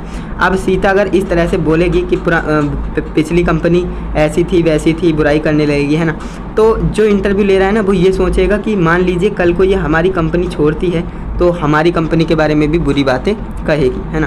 तो इस तरह के आपको जो है नेगेटिव पॉइंट्स कभी भी अपने इंटरव्यू में नहीं लानी है ना। आपको नेगेटिव बातें कभी करनी ही नहीं है इंटरव्यू में। आप कोई पॉजिटिव तरीके से बता सकते हो कि मुझे अच्छा नहीं लग रहा काम करने, या फिर मेरा मन नहीं था, है ना। तो इस तरह से आप कुछ भी कह सकते हो, लेकिन बुराई उसकी कंपनी की नहीं करनी है। तो इस बात को आप ध्यान रखेंगे, ये नेगेटिव इम्पैक्ट डालेगी। तो ऑप्शन नंबर ए इस क्वेश्चन का राइट आंसर हो जाएगा। नेक्स्ट हमारा क्वेश्चन है, मॉक इंटरव्यू रिक्त स्थान के लिए उपयोगी है। अब मॉक इंटरव्यू क्यों ज़रूरी है? मनोरंजन के लिए, अभ्यास के लिए, सच्चाई के लिए या फिर ट्यूशन के लिए? तो इसका राइट आंसर क्या हो जाएगा? बिल्कुल से जो ऑप्शन नंबर बी लगा रहे हैं बिल्कुल करेक्ट है। मॉक इंटरव्यू अभ्यास के लिए ज़रूरी होता है। मनोरंजन, सच्चाई, ट्यूशन ये नहीं होगा। ऑप्शन नंबर बी हमारा करेक्ट आंसर होगा। मॉक इंटरव्यू का मतलब होता है हम प्रैक्टिस कर रहे हैं, यानी रियल इंटरव्यू हम कैसे दे पाएंगे, है ना। जो भी गलतियां हैं वो आपकी सुधर जाएंगी अगर आप प्रैक्टिस करते हो, मॉक इंटरव्यू देते हो तो। क्लियर है? नेक्स्ट आपका क्वेश्चन है, मॉक इंटरव्यू का मुख्य उद्देश्य देना है। क्या देना है? अंक, तालिका, फीडबैक या फिर समय? तो इसका right answer option number C होगा, जैसा कि मैंने आपको बताया ही था। जो मॉक इंटरव्यू होता है ना वो आपका फीडबैक के लिए होता है, यानी कि आपको पता लग पाएगा कि आप क्या गलतियाँ कर रहे हो, क्या गलतियाँ नहीं कर रहे हो, है ना। वो सारी जानकारी आपको हो जाती है अगर आप मॉक इंटरव्यू देते हो तो। जबकि मैं आपसे यही कहूँगा, आप जॉब पर जा रहे हो तो मॉक इंटरव्यू आप ज़रूर दे करके जाइए, क्योंकि फर्स्ट टाइम आप इंटरव्यू देंगे तो आपके जो है नर्वसनेस ज़रूर आएगी आपके अंदर, है ना। तो इस बात को ध्यान रखेंगे। तो फीडबैक, इसका right answer option number C हो जाएगा। नेक्स्ट क्वेश्चन है, निम्नलिखित में से कौन सा मॉक इंटरव्यू का लाभ है। मॉक इंटरव्यू का लाभ पूछ रहा है यहाँ पर, तो बोलना सीखना, कपड़े पहनना या सीखना, या फिर उचित शारीरिक भाषा का उपयोग करना, या फिर उपरोक्त सभी। तो जो मॉक इंटरव्यू होता है इसका लाभ क्या है ना। मॉक इंटरव्यू का लाभ क्या है। नेक्स्ट क्वेश्चन हमारा है, ऑनलाइन पेशेवर नेटवर्किंग का एक उदाहरण कौन सा है ना। समाचार पत्र, सोशल मीडिया, रेडियो या फिर पत्रिका। तो इसका राइट आंसर क्या हो जाएगा। ऑनलाइन पेशेवर, जो ऑनलाइन प्रोफेशनल नेटवर्किंग का एक उदाहरण आपको बताना है, तो वो क्या हो सकता है ना। तो वो क्या हो सकता है, जो भी ऑप्शन नंबर बी कर रहे हैं ना बिल्कुल करेक्ट है, सोशल मीडिया, है ना। सोशल मीडिया एक राइट ऑप्शन होगा, ऑप्शन नंबर बी। यहाँ तक आपको अच्छे से समझ में आ रहा होगा। एंड नेक्स्ट हमारा क्वेश्चन है, पेशेवर नेटवर्क बनाने के लिए कौन सी जगह अच्छी है। अब देखिए, आपको प्रोफेशनल नेटवर्क बनाना है तो उसके लिए कौन सी जगह अच्छी हो सकती है। मीटिंग, सोशल मीडिया, सामुदायिक सभा या फिर ये सभी। तो यहाँ पर बात करें, कुछ स्टूडेंट्स ऐसे होंगे जो कि जानबूझकर ये सभी लगा रहे होंगे, है ना। क्वेश्चन को पढ़ना ही नहीं है। जब उन्हें ऑप्शन में ये सभी मिल गया ना तो वो क्वेश्चन को पढ़ना भी नहीं चाहते, क्योंकि उन्हें बता दिया है ना कि 95% जो है यही राइट आंसर होता है। लेकिन वो ये भूल जाते हैं कि हमारा जो 5% में कभी कभी ये नहीं भी होता है आंसर, है ना। तो इस केस में हमारा ये ऑप्शन नहीं है ना। तो आपके पास 3 ऑप्शन बचे, तो अब आप बताइए इसका राइट आंसर क्या होगा, है ना। बिल्कुल सही, जो ऑप्शन नंबर बी लगा रहे हैं बिल्कुल सही है। जैसा कि मैंने आपको बताया, सोशल मीडिया, है ना। सोशल मीडिया एक बहुत अच्छी जगह है आपको प्रोफेशनल नेटवर्क बनाने के लिए। तो ऑप्शन नंबर बी इस क्वेश्चन का राइट आंसर हो जाएगा। नेक्स्ट क्वेश्चन हमारा है, रेखा अपने, है ना, रेखा अपनी कंपनी में सभी पाइप, जो पानी के पाइप होते हैं उनकी फिटिंग का ध्यान रखती है। वह रिक्त स्थान पेशेवर नेटवर्क का हिस्सा हो सकती है। अब देखिए, रेखा क्या है, एक लड़की है जो कि कंपनी में, कोई कंपनी में काम करती है, तो वो पानी के पाइप की फिटिंग की क्या करती है, ध्यान देखभाल रखती है। तो इसका जो है काम कौन सा हो सकता है। तो देखिए, बढ़ई तो लकड़ी का काम करता है ना, तो ये तो नहीं होगा। दर्जी नहीं होगा क्योंकि कपड़े का काम है ना। ब्यूटिशियन नहीं होगा, तो ये प्लम्बर होगा, है ना। जो पानी वगैरह, टंकी वगैरह लगाते हैं उन्हें हम क्या कहते हैं, प्लम्बर। तो रेखा किसका काम जानती है, प्लम्बर का काम जानती है। तो प्लम्बर पेशेवर नेटवर्क का हिस्सा हो सकती है रेखा, है ना। तो ऑप्शन नंबर ए इसका राइट आंसर हो जाएगा। नेक्स्ट आपका क्वेश्चन है, सैफ के कॉलेज के प्रोफेसर ने उसे सही करियर पथ चुनने के लिए मार्गदर्शन किया। उसके मार्गदर्शक को रिक्त स्थान दिखना चाहिए। क्या दिखाना चाहिए, कृतज्ञता या फिर क्रोध या फिर डर या फिर अहंकार। तो इसका राइट आंसर क्या हो जाएगा। इसका राइट आंसर मुझे आपसे चाहिए। एंड यहाँ पर मैं देख रहा हूँ आपके आंसर, तो यहाँ पर ऑप्शन नंबर बी आ रहा है एंड सी आ रहा है, जो कि गलत है। इसका राइट आंसर क्या होगा, ऑप्शन नंबर ए, है ना। ऑप्शन नंबर ए इसका राइट आंसर हो जाएगा, कृतज्ञता। ओके, नेक्स्ट हमारा क्वेश्चन है जो कि आपसे कह रहा है, किसी लक्ष्य या कार्य में सफलता की कमी को क्या कहा जाता है ना। सफलता की कमी को क्या कहा जाएगा, असफलता या फिर सफलता या फिर बोरिंग या फिर संतुष्टि। अब देखिए, किसी लक्ष्य, आपका कोई लक्ष्य है और उसमें कार्य में आपको क्या मिल रही है, सफलता की कमी, है ना। सफलता की कमी या फिर इसे हम क्या कहेंगे, असफलता कहेंगे। तो ऑप्शन नंबर ए हमारा राइट जाएगा। किसी लक्ष्य या कार्य में सफलता की कमी को हम क्या कहते हैं, असफलता कहते हैं। यानी कि सक्सेस नहीं मिल रही है, यानी फेलुअर मिल रहा है। तो फेलुअर आपका राइट आंसर होगा, ऑप्शन नंबर ए। नेक्स्ट हमारा क्वेश्चन, सॉरी यहाँ पर कैमरा हिल गया था थोड़ा। नेक्स्ट हमारा क्वेश्चन क्या हो जाएगा। तो नेक्स्ट हमारा क्वेश्चन है, जो चीज़ किसी के द्वारा स्वीकार नहीं की जाती है उसे हम क्या कहते हैं, स्वीकृति, अस्वीकृति, असफलता या फिर सफलता। देखिए, सफलता और असफलता से तो लेना देना है नहीं, है ना। जो चीज़ स्वीकार नहीं हो रही है उसे हम अस्वीकृति कहते हैं, है ना। तो राइट आंसर आपका ऑप्शन नंबर बी हो जाएगा। तो इसे आप ध्यान रखेंगे। नेक्स्ट आपका क्वेश्चन है, असफलता और अस्वीकृति को व्यवहार से संभालना चाहिए। नकारात्मकता, सकारात्मकता या फिर मददगार या फिर असभ्य। तो इसका राइट आंसर क्या हो जाएगा, ऑप्शन नंबर सी। जो भी लगा रहे हैं बिल्कुल करेक्ट है, ऑप्शन नंबर सी, सकारात्मकता इसका राइट आंसर हो जाएगा, ऑप्शन नंबर सी। नेक्स्ट हमारा क्वेश्चन है, सुंदर को होटल यानी सुंदर का जो होटल है व्यवसाय भारी घाटे में, यानी कि जो सुंदर है उसका व्यवसाय बहुत घाटे में है। इसने जो होटल खोला है उसको जो है प्रॉफिट नहीं हो रहा है, वो घाटे में है। उसे व्यवसाय बंद करना पड़ रहा है ना, उसे व्यवसाय बंद करना पड़ा। वह असफलता से कैसे सीख सकता है और सफलता कैसे प्राप्त कर सकता है, ये आपको बताना है। तो व्यवस्थित तरीके से सोचें कि क्या हुआ, या फिर असफलता से सीखने के लिए सकारात्मक रहे, या फिर हार न माने और फिर से प्रयास करें, या फिर उपरोक्त सभी। तो इसका राइट आंसर क्या होगा? अब यहाँ पर भी जो है राइट आंसर क्या हो जाएगा? तो यहाँ पर ऑप्शन नंबर डी आ रहा है, जो कि करेक्ट है ना। देखिए, अब सुंदर को क्या करना चाहिए, व्यवस्थित रूप तरीके से सोचें कि हुआ क्या था, है ना, और असफलता से सीखने के लिए हमेशा पॉजिटिव रहे, है ना, और हार न माने, फिर से प्रयास करें। तो ऑप्शन नंबर डी इसका राइट आंसर हो जाएगा, उपरोक्त सभी। नेक्स्ट हमारा क्वेश्चन है, हमारा रिक्त स्थान और रिक्त स्थान हमें सफल होने में मदद बनाता है। योग्यता और प्रतिभा, दोस्त और खाना, रूप और पोशाक, बैंक और खाते। तो इसका राइट आंसर क्या हो जाएगा? बिल्कुल सही, जो ऑप्शन नंबर ए लगा रहे हैं बिल्कुल करेक्ट है ना। योग्यता और प्रतिभा, योग्यता और प्रतिभा इसका राइट आंसर हो जाएगा, ऑप्शन नंबर ए।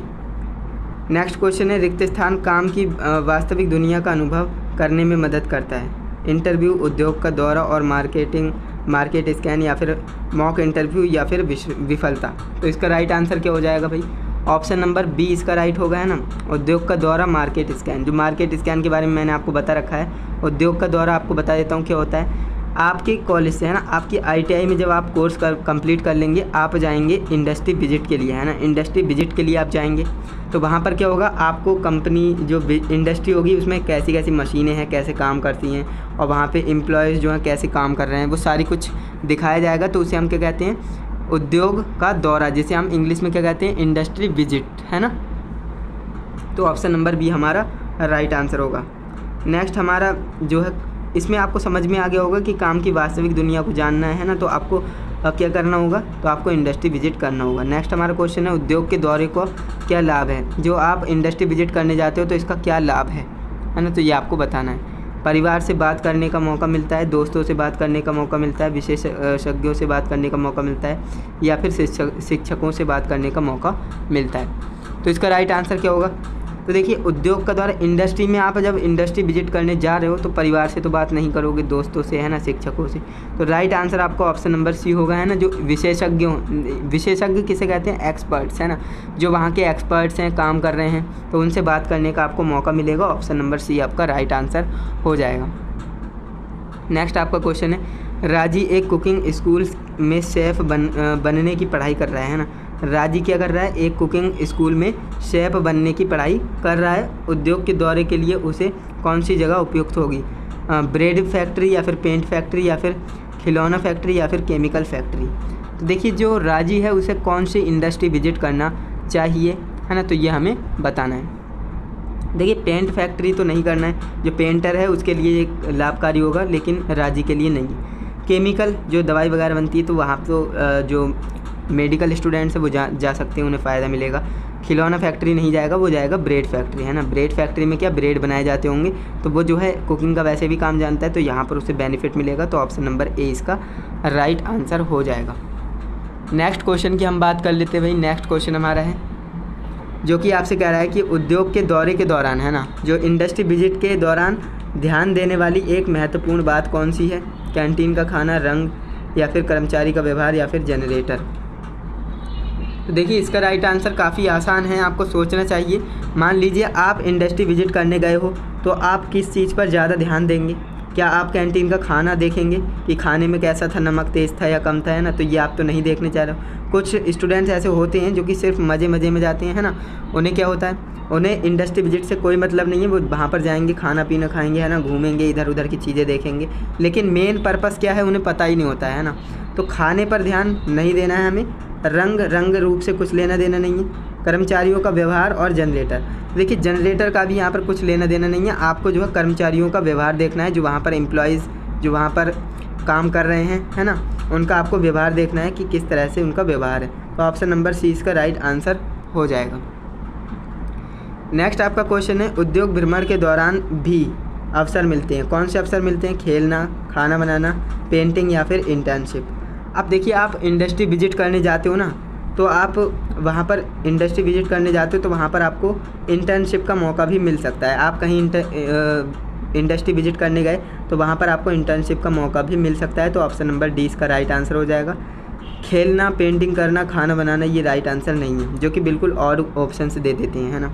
नेक्स्ट हमारा क्वेश्चन है, छात्रों और अतिथि वक्ता के बीच औपचारिक बातचीत को हम क्या कहते हैं? तो देखिए छात्रों और अतिथि वक्ता किसे कहते हैं? हम गेस्ट लेक्चरर, है ना। तो इसका जो है राइट आंसर क्या हो जाएगा? अतिथि व्याख्यान, तो उसे हम क्या कहते हैं? गेस्ट लेक्चरर कहते हैं, है ना। गेस्ट लेक्चरर कहते हैं। तो ऑप्शन नंबर बी हमारा राइट आंसर हो जाएगा। नेक्स्ट हमारा क्वेश्चन है, अतिथि व्याख्यान पूर्व छात्रों से उनके रिक्त स्थान के बारे में बात करने के लिए एक मंच के रूप में कार्य करता है। अनुभव, शौक, पारिवारिक जीवन या फिर फैशन। तो इसका राइट आंसर क्या हो जाएगा भाई? तो इसके राइट आंसर की बात करें तो मैं आपके आंसर देख रहा हूँ, यहाँ पर ऑप्शन नंबर ए आ रहा है, जो कि बिल्कुल सही है ना। ऑप्शन नंबर ए इसका राइट आंसर हो जाएगा, अनुभव। अतिथि व्याख्यान पूर्व छात्रों के लिए, यानी जो पहले के स्टूडेंट्स रह चुके हैं उनका एक्सपीरियंस के बारे में आप बात कर सकते हो, है ना। तो ये आपका right answer option number A हो जाएगा। नेक्स्ट हमारा क्वेश्चन है, इनमें से कौन सा प्रश्न पूर्व छात्रों से नहीं पूछा जाना चाहिए? अब आपके जो सीनियर स्टूडेंट्स हैं ना, जो आपके सीनियर हैं, उनसे आपको कौन सा क्वेश्चन नहीं पूछना है? तो सीखा गया नया कौशल, विवाह, या फिर निर्णय लेने का कौशल, या फिर बातचीत का कौशल। अब देखिए आपको कौन सा क्वेश्चन नहीं पूछना है, तो इसका राइट आंसर क्या हो जाएगा? तो देखिए आप सीखा गया कौशल, है ना, जो उन्होंने नया कौशल सीखा है उसके बारे में जानकारी ले सकते हो, है ना, आपके सीनियर है। निर्णय लेने का जो डिसीजन मेकिंग होता है वो स्किल आप सीख सकते हो उनसे। बातचीत करने का कौशल आप सीख सकते हो। लेकिन जो विवाह है ना, मैरिज है, इससे आपको कोई लेना देना है ही नहीं, है ना। ये आप क्यों ही पूछेंगे? आप अपने सीनियर से ये थोड़ी पूछेंगे कि आप मैरिड हो या अनमैरिड हो, है ना। इससे तो आपको कोई लेना देना नहीं। तो ऑप्शन नंबर बी ही आपका क्या हो जाएगा? करेक्ट, जो कि यहाँ पर नहीं आया था। तो ऑप्शन नंबर बी इसका राइट आंसर हो जाएगा। नेक्स्ट आपका क्वेश्चन है, अतिथि व्याख्यान में ध्यान केंद्रित करने के लिए सबसे महत्वपूर्ण बात क्या है? यूट्यूब रील्स, कार्यस्थल की अपेक्षाएं, शॉपिंग सेंटर, या फिर साक्षात्कार स्थान। तो इसका राइट आंसर क्या हो जाएगा? जो कि काफ़ी आसान है। देखिए यूट्यूब रील्स तो आप देखेंगे नहीं, जो आपका गेस्ट लेक्चरर चल रहा है तो उसमें फोकस आप कैसे कर पाएंगे अगर आप यूट्यूब रील या फिर इंस्टाग्राम रील से देखेंगे, है ना। शॉपिंग सेंटर आपका नहीं होगा, और साक्षात्कार स्थान नहीं होगा, आपका होगा कार्यस्थल की अपेक्षाएँ, है ना। ये आपका राइट आंसर हो जाएगा ऑप्शन नंबर बी। नेक्स्ट आपका क्वेश्चन है, फरीदा की भेंट अपने संस्थान के एक पूर्व छात्र से हुई, यानी जो फरीदा है उसका जो है उसकी भेंट का मतलब होता है मिलना, है ना। फरीदा किससे मिली? अपने पूर्व छात्र यानी सीनियर से मिली, है ना, अपने सीनियर से मिली। उसे कहा जा सकता है, उसे क्या कहा जा सकता है? पूर्व छात्र, साक्षात्कारकर्ता, या फिर प्रोफेसर, या फिर सेफ्री। तो इसका राइट आंसर क्या हो जाएगा? रेफरी है यहाँ पर। तो इसका राइट आंसर क्या हो जाएगा? ऑप्शन नंबर, यहाँ पर देख लेते हैं क्या ऑप्शन लगा रहे हैं आप। तो यहाँ पर ऑप्शन नंबर ए यहाँ पर लगा रहे हैं, जो कि बिल्कुल सही है, पूर्व छात्र, है ना। फरीदा की जो मिलन है वो किससे हुआ था? एक पूर्व छात्र से हुआ था, तो उसे हम पूर्व छात्र ही कहेंगे, है ना। ऑप्शन नंबर ए इसका राइट आंसर हो जाएगा। नेक्स्ट हमारा क्वेश्चन है, रिक्त स्थान वे नौकरियां हैं जो आपको किसी विशेष ऑनलाइन प्लेटफॉर्म या ऐप का हिस्सा बनाकर मिलती हैं, यानी ऐप का हिस्सा बनकर मिलती हैं। तो प्लेटफॉर्म आधारित नौकरियां, मोबाइल साक्षात्कार, या फिर रेलवे प्लेटफॉर्म्स, या फिर उपरोक्त में से कोई नहीं। तो इसका राइट आंसर क्या हो जाएगा? तो जैसा कि मैं देख पा रहा हूँ ऑप्शन नंबर ए आपका राइट आंसर है, प्लेटफॉर्म आधारित नौकरियाँ। प्लेटफॉर्म आधारित नौकरियाँ कैसी होती हैं? जैसे ब्लिंकिट का आपने नाम सुना होगा, है ना। अभी ब्लिंकिट बहुत चल रहा है, जेप्टो बहुत चल रहा है ना, और फ्लिपकार्ट, अमेजॉन, ये आपकी क्या हैं? सारी की सारी प्लेटफॉर्म आधारित नौकरियां हैं जिन्हें हम ऐप के माध्यम से करते हैं। आप ऐप पर कोई चीज़, जैसे स्विगी हो गया, आप ऐप पर कुछ ऑर्डर करते हो, है ना, वहाँ पर डिलीवरी बॉय आता है और वो आपसे जो भी आपने मंगाया वो दे देता है। तो वो जो डिलीवरी बॉय था ना, वो कौन सी जॉब कर रहा है? तो वो प्लेटफॉर्म आधारित नौकरी कर रहा है। तो ये आपका right answer option number A हो जाएगा। नेक्स्ट हमारा क्वेश्चन है, इनमें से कौन नौकरियों के लिए प्लेटफॉर्म नहीं है? नौकरी के लिए कौन सा प्लेटफॉर्म नहीं है? तो अर्बन कंपनी, स्विगी हो जाएगा, सरकारी नौकरी, या फिर डंजो हो जाएगा। तो यहाँ पर राइट आंसर क्या होगा? तो देख लेते हैं आपके आंसर क्या आ रहे हैं यहाँ पर। Option number B, option number B इसका राइट नहीं होगा, जबकि ऑप्शन नंबर डी इसका राइट है, सरकारी कार्यालय। देखिए इनमें से कौन सी जो है नौकरी प्लेटफॉर्म आधारित नहीं है, तो प्लेटफॉर्म आधारित आपकी दन जो है R1 कंपनी है, स्विगी है, लेकिन जो सरकारी कार्यालय होता है, सरकारी नौकरी होती है, इसके लिए आपको एग्ज़ाम वगैरह देना होता है, ये आपकी प्लेटफॉर्म आधारित जॉब नहीं होती। तो ऑप्शन नंबर डी इस क्वेश्चन का राइट आंसर हो जाएगा। नेक्स्ट आपका क्वेश्चन है, प्लेटफॉर्म आधारित नौकरी कर्मचारी को जोड़ने का तरीका एक अच्छा क्या है ना, तरीकों में से एक क्या है? कंपनी से ग्राहक, या फिर कर्मचारी से कर्मचारी, या फिर कर्मचारी से ग्राहक, या फिर ग्राहक से कंपनी। तो इसका राइट आंसर क्या होगा? तो बिल्कुल सही, जो भी ऑप्शन नंबर सी लगा रहे हैं बिल्कुल करेक्ट है, कर्मचारी से ग्राहक है ना, जो एम्प्लॉय है उससे ग्राहक को कनेक्ट करता है। तो ऑप्शन नंबर सी हमारा राइट आंसर हो जाएगा। नेक्स्ट हमारा क्वेश्चन है, शिल्पा दिवाली से पहले अपने घर की सफाई करवाना चाहती है, वह किस पोर्टल पर एक सेवा बुक कर सकती है? तो घरेलू काम, सॉफ्टवेयर काम, हार्डवेयर काम, या फिर फूड डिलीवरी। तो इसका राइट आंसर क्या हो सकता है? तो ये तो काफ़ी आसान है। देखिए अगर शिल्पा को अपने दिवाली के लिए जो घर की सफाई करवानी है तो सॉफ्टवेयर कंपनी में क्यों ही करेगी, है ना, हार्डवेयर से भी नहीं और फूड डिलीवरी से भी नहीं। तो वो घरेलू काम करने वाली जो ऐप होते हैं उस पर वो कांटेक्ट कर सकती है। तो राइट आंसर आपका ऑप्शन नंबर ए हो जाएगा। इसके बाद हम नेक्स्ट क्वेश्चन की बात करें जो कि 100 नंबर क्वेश्चन है। चंदू बीमार है और खाना नहीं बना पा रहा है ना, चंदू क्या है, बीमार है और खाना नहीं बना पा रहा है, वह किस प्लेटफॉर्म से खाना ऑर्डर कर सकता है? अब ये इतना आसान क्वेश्चन है, इसका तो आप आंसर जानते ही होंगे। अगर आप जो है खाना ऑर्डर करना चाहते हो तो क्या फ्लिपकार्ट से करेंगे, R1 कंपनी से करेंगे, या स्विगी से करेंगे, या फिर मित्रा? तो इसका राइट आंसर क्या हो जाएगा? तो इसका राइट आंसर आप जानते होंगे, स्विगी क्या है, एक फूड डिलीवरी ऐप है ना, तो यहाँ से आप क्या कर सकते हो, ऑर्डर कर सकते हो खाना। तो ऑप्शन नंबर सी आपका क्या हो जाएगा, राइट आंसर हो जाएगा। जो कि यहाँ पर हमने 100 क्वेश्चन से डिस्कस कर लिए हैं, अभी हमारे 10 क्वेश्चन और बचे हैं, तो इसके बारे में भी जानकारी ले लेते हैं। जॉब सर्च इंजन को भी कहा जाता है, क्या कहा जाएगा, पेज लेआउट, या फिर जॉब पोर्टल, एप्लीकेशन, या फिर प्ले स्टोर? तो इसका राइट आंसर क्या होगा? तो इसके राइट आंसर की बात करें तो इसका राइट आंसर हमारा ऑप्शन नंबर बी होगा, है ना। जो जॉब सर्च इंजन होते हैं वो जॉब पोर्टल कहलाते हैं, तो ऑप्शन नंबर बी आपका राइट आंसर होगा। नेक्स्ट क्वेश्चन है, निम्नलिखित में से कौन सा ऐप या पोर्टल जॉब खोजने के लिए डिज़ाइन किया गया है? जोमेटो, अमेजन, या फिर नौकरी, या फिर यहाँ पर आप बताइए इसका राइट आंसर क्या होगा। तो देखिए अगर आपको जॉब सर्च करनी है ना, कौन सा पोर्टल जॉब सर्च करने के लिए बनाया गया है, तो वो naukri.com है ना। तो राइट आंसर आपका ऑप्शन नंबर डी हो जाएगा, यहाँ तक कोई भी दिक्कत नहीं होगी। नेक्स्ट क्वेश्चन है, कई पोर्टल पर प्रोफाइल बनाने से हमेशा हमें मदद मिलती है, किस में मदद मिलेगी, कम, व्यापक, या फिर सीमित, या फिर छोटा? तो इसका राइट आंसर क्या होगा? तो यहाँ पर आपका right answer option number B होगा, व्यापक या फिर विशाल, है ना। इसके बाद हमारा नेक्स्ट क्वेश्चन है, राम ने अभी अभी अपना प्रशिक्षण पाठ्यक्रम पूरा किया है। प्रशिक्षण पाठ्यक्रम क्या हो सकता है, ITI हो सकता है ना। राम ने अभी अभी अपने ITI पूरी की है, एक फ्रेशर के रूप में वह जॉब सर्च करने की कोशिश कर रहा है, तो वो किस पोर्टल पर जा सकता है? फ्रेशर वर्ल्ड, अर्बन कंपनी में जा सकता है, स्विगी में, या फिर मिंत्रा में? तो इसका राइट आंसर क्या होगा? देखिए fresherworld.com है ना, ये आपकी एक पोर्टल होता है, इस पर जो है फ्रेशर्स के लिए क्या मिलती हैं, जॉब्स मिलती हैं। तो ऑप्शन नंबर ए इसका राइट आंसर होगा। राम जो है फ्रेशर वर्ल्ड पर अकाउंट बना सकता है, वहाँ पर जो भी फ्रेशर की जॉब होगी वो वहाँ पर उसे मिल जाएगी। तो ऑप्शन नंबर ए इस क्वेश्चन का राइट आंसर होगा। नेक्स्ट हमारा क्वेश्चन है, एक कंपनी जो है रूही से नौकरी के आवेदन करने के लिए पैसे मांग रही है ना। उसे एहसास हुआ कि यह नौकरी है, कैसी है, अच्छी है, असली है, नकली है, या बढ़िया है? तो देखिए रूही क्या है, रूही नौकरी सर्च कर रही थी, है ना, तो उसे जो है आवेदन करने के लिए एक ऐसी कंपनी मिली जो कि उससे पैसे की डिमांड कर रही है, पैसे मांग रही है ना। तो उसे एहसास हो गया, उसे रियलाइज़ हो गया कि ये कंपनी कैसी है, नकली है ना, फेक है। तो देखिए आजकल होता क्या है, गवर्नमेंट जॉब में तो यहाँ पर बात करें पैसे की, तो वहाँ पर तो आपको पैसा देना पड़ता है, थोड़ा बहुत पैसा जाता है ये फॉर्म वगैरह भरने का। लेकिन जो प्राइवेट कंपनी है ना, प्राइवेट कंपनी कभी भी आपसे पैसा चार्ज नहीं कर सकती।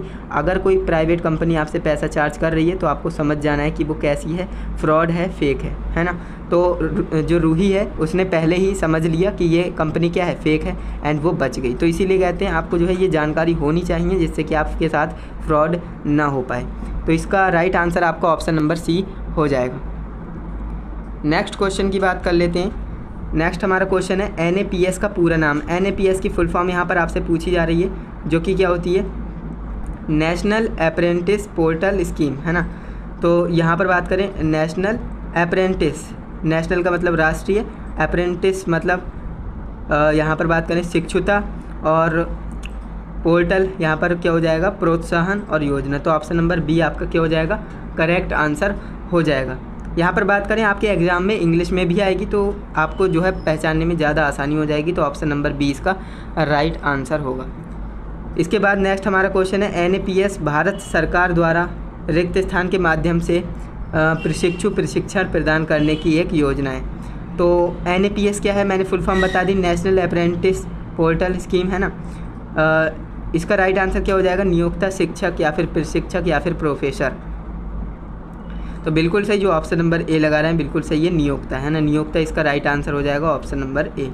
नेक्स्ट हमारा है NAPS एक छात्र के लिए प्रशिक्षु शिक्षण जो अवसर है वो प्रदान करने की कोशिश करता है, जिसमें कितने वर्ष तक के अप्लाई कर सकते हैं ना। तो यहाँ पर बात करें एज कितनी होनी चाहिए, तो ऑप्शन नंबर सी इसका राइट होगा, 14 वर्ष आपकी एज होनी चाहिए, है ना। तो जैसा कि NAPS मैंने आपको बताया, आप ITI कंप्लीट करेंगे, इसके बाद आप अप्रेंटिस करना चाहेंगे तो आपको अप्रेंटिस के लिए इस पोर्टल पे तो अपना अकाउंट बनाना ही पड़ेगा, है ना। NAPS जो कि नेशनल अप्रेंटिसशिप पोर्टल स्कीम होता है ना। तो इस पर तो मैक्सिमम स्टूडेंट्स 95% स्टूडेंट्स इस पर अपना ID बनाते हैं। 1 साल का आपकी अप्रेंटिस होती है 1 साल की, और आपको फिर क्या मिलता है, जो एक सर्टिफिकेट मिलता है ना। नेक्स्ट हमारा क्वेश्चन है विभा NAPS पोर्टल पर पंजीकरण कर रही है, रजिस्ट्रेशन कर रही है। पंजीकरण के लिए उसके पास क्या होना ज़रूरी है, डिप्लोमा, ITI सर्टिफिकेट या फिर डिग्री या फिर मास्टर डिग्री। तो यहाँ पर बात करें विभा के पास क्या होना चाहिए, ITI का सर्टिफिकेट होना चाहिए। क्या होना चाहिए, ITI का सर्टिफिकेट उसके पास होना चाहिए, तो वो जो है NAPS पर रजिस्टर कर पाएगी। तो ऑप्शन नंबर बी इस क्वेश्चन का राइट आंसर हो जाएगा। नेक्स्ट क्वेश्चन हमारा है जो कि है 110 नंबर, जो कि इस वीडियो का लास्ट क्वेश्चन हमारा होने वाला है। अरुणिमा ने NAPS प्रशिक्षु प्रशिक्षण पूरा कर लिया है, पूरा होने पर उसे क्या मिलेगा। अब देखिए अरुणिमा क्या है, उसने NAPS यानी अप्रेंटिसशिप पे रजिस्टर किया था और उसका जो है कोर्स कंप्लीट हो गया 1 साल का। अब उसे पूरा करने के बाद क्या मिलेगा, प्रमाण पत्र, वेतन, वजीफ़ा या छात्रवृत्ति। तो देखिए वेतन तो उसे मिलता ही है ना, लेकिन बात कर रहे हैं यहाँ पर सर्टिफिकेट की, है ना। तो ऑप्शन नंबर ए आपका राइट जाएगा, उसे क्या मिलेगा, लास्ट में सर्टिफिकेट मिलेगा, जो कि NAC का होगा, है ना, national apprentice certificate, national apprentice certificate. तो याद रखेंगे ये आपको सर्टिफिकेट मिलता है अप्रेंटिस पूरी करने के बाद। तो दोस्तों इस तरह से आज की इस वीडियो में मैंने आपके टॉप के 110 क्वेश्चंस बताए हैं, जो कि आपके एम्प्लॉयबिलिटी स्किल में लास्ट चैप्टर में दिए गए थे, जो कि चैप्टर नंबर 12 है ना। और आज से हमारी जो है एम्प्लॉयबिलिटी स्किल हो जाती है कंप्लीट। आपको टोटल मैंने 12 वीडियोस दी हैं, जिसमें कि आपका एक भी MCQ, एक भी क्वेश्चन मैंने नहीं छोड़ा है। तो ये आपकी हो जाती है एम्प्लॉयबिलिटी स्किल एंड। अब हम बात करने वाले हैं इसके बाद हम क्या करने वाले हैं, क्योंकि अभी हमारे पास कितना टाइम है, लगभग 10 से 12 दिनों का टाइम है, एंड इसके बाद हमारा एग्ज़ाम है। तो हम खाली तो नहीं बैठेंगे, हम क्या करेंगे, ट्रेड थ्योरी के क्वेश्चंस को कवर करने की कोशिश करेंगे। जो आपकी ट्रेड थ्योरी है इसमें आपके टोटल 16 चैप्टर हैं, है ना। 16 चैप्टर हैं, तो 16 चैप्टर को मैं अच्छे से एक्सप्लेन करने की पूरी कोशिश करूँगा। हो सके तो एग्ज़ाम से पहले ही आपको कवर करने की कोशिश करूँगा। बाकी इसी में मैं आपको WCS जो आपकी है, WCS workshop calculation and science, और ED इंजीनियरिंग ड्राइंग, वो भी आपको इसी में कवर करके दे दूँगा। तो आज की ये वीडियो आपको कैसी लगी, कमेंट में आप अपना फीडबैक ज़रूर बताइएगा, जिससे कि हम और ज़्यादा मोटिवेट होते हैं आपके अच्छे अच्छे कमेंट पढ़ के। एंड अगर वीडियो अच्छी लगी है वीडियो को लाइक करिएगा, और आने वाली वीडियोस को देखना चाहते हैं, टाइम टू टाइम नोटिफिकेशन पाना चाहते हैं, तो चैनल को सब्सक्राइब कर लेना। और अगर आपके दोस्त भी ITI कर रहे हैं तो उन्हें इस वीडियो को शेयर ज़रूर करना, जिससे कि वो भी इंपॉर्टेंट क्वेश्चंस को तैयार कर पाएँ। क्योंकि आप जानते हो एम्प्लॉयबिलिटी स्किल में हमें अलग से पास होना पड़ता है, एंड इसमें जो है काफ़ी स्टूडेंट्स की बैक लगती है। तो यहाँ पर बात करें, मैंने जो 12 वीडियोस दी हैं, अगर आप इनमें से पढ़ लेते हो तो बैक तो कभी नहीं लगेगी, आप अच्छे नंबरों से पास होंगे। तो चलिए दोस्तों आज के लिए बस इतना ही, मिलते हैं नेक्स्ट इंटरेस्टिंग इन्फॉर्मेटिव वीडियो के साथ। तब तक के लिए जय हिंद, वंदे मातरम।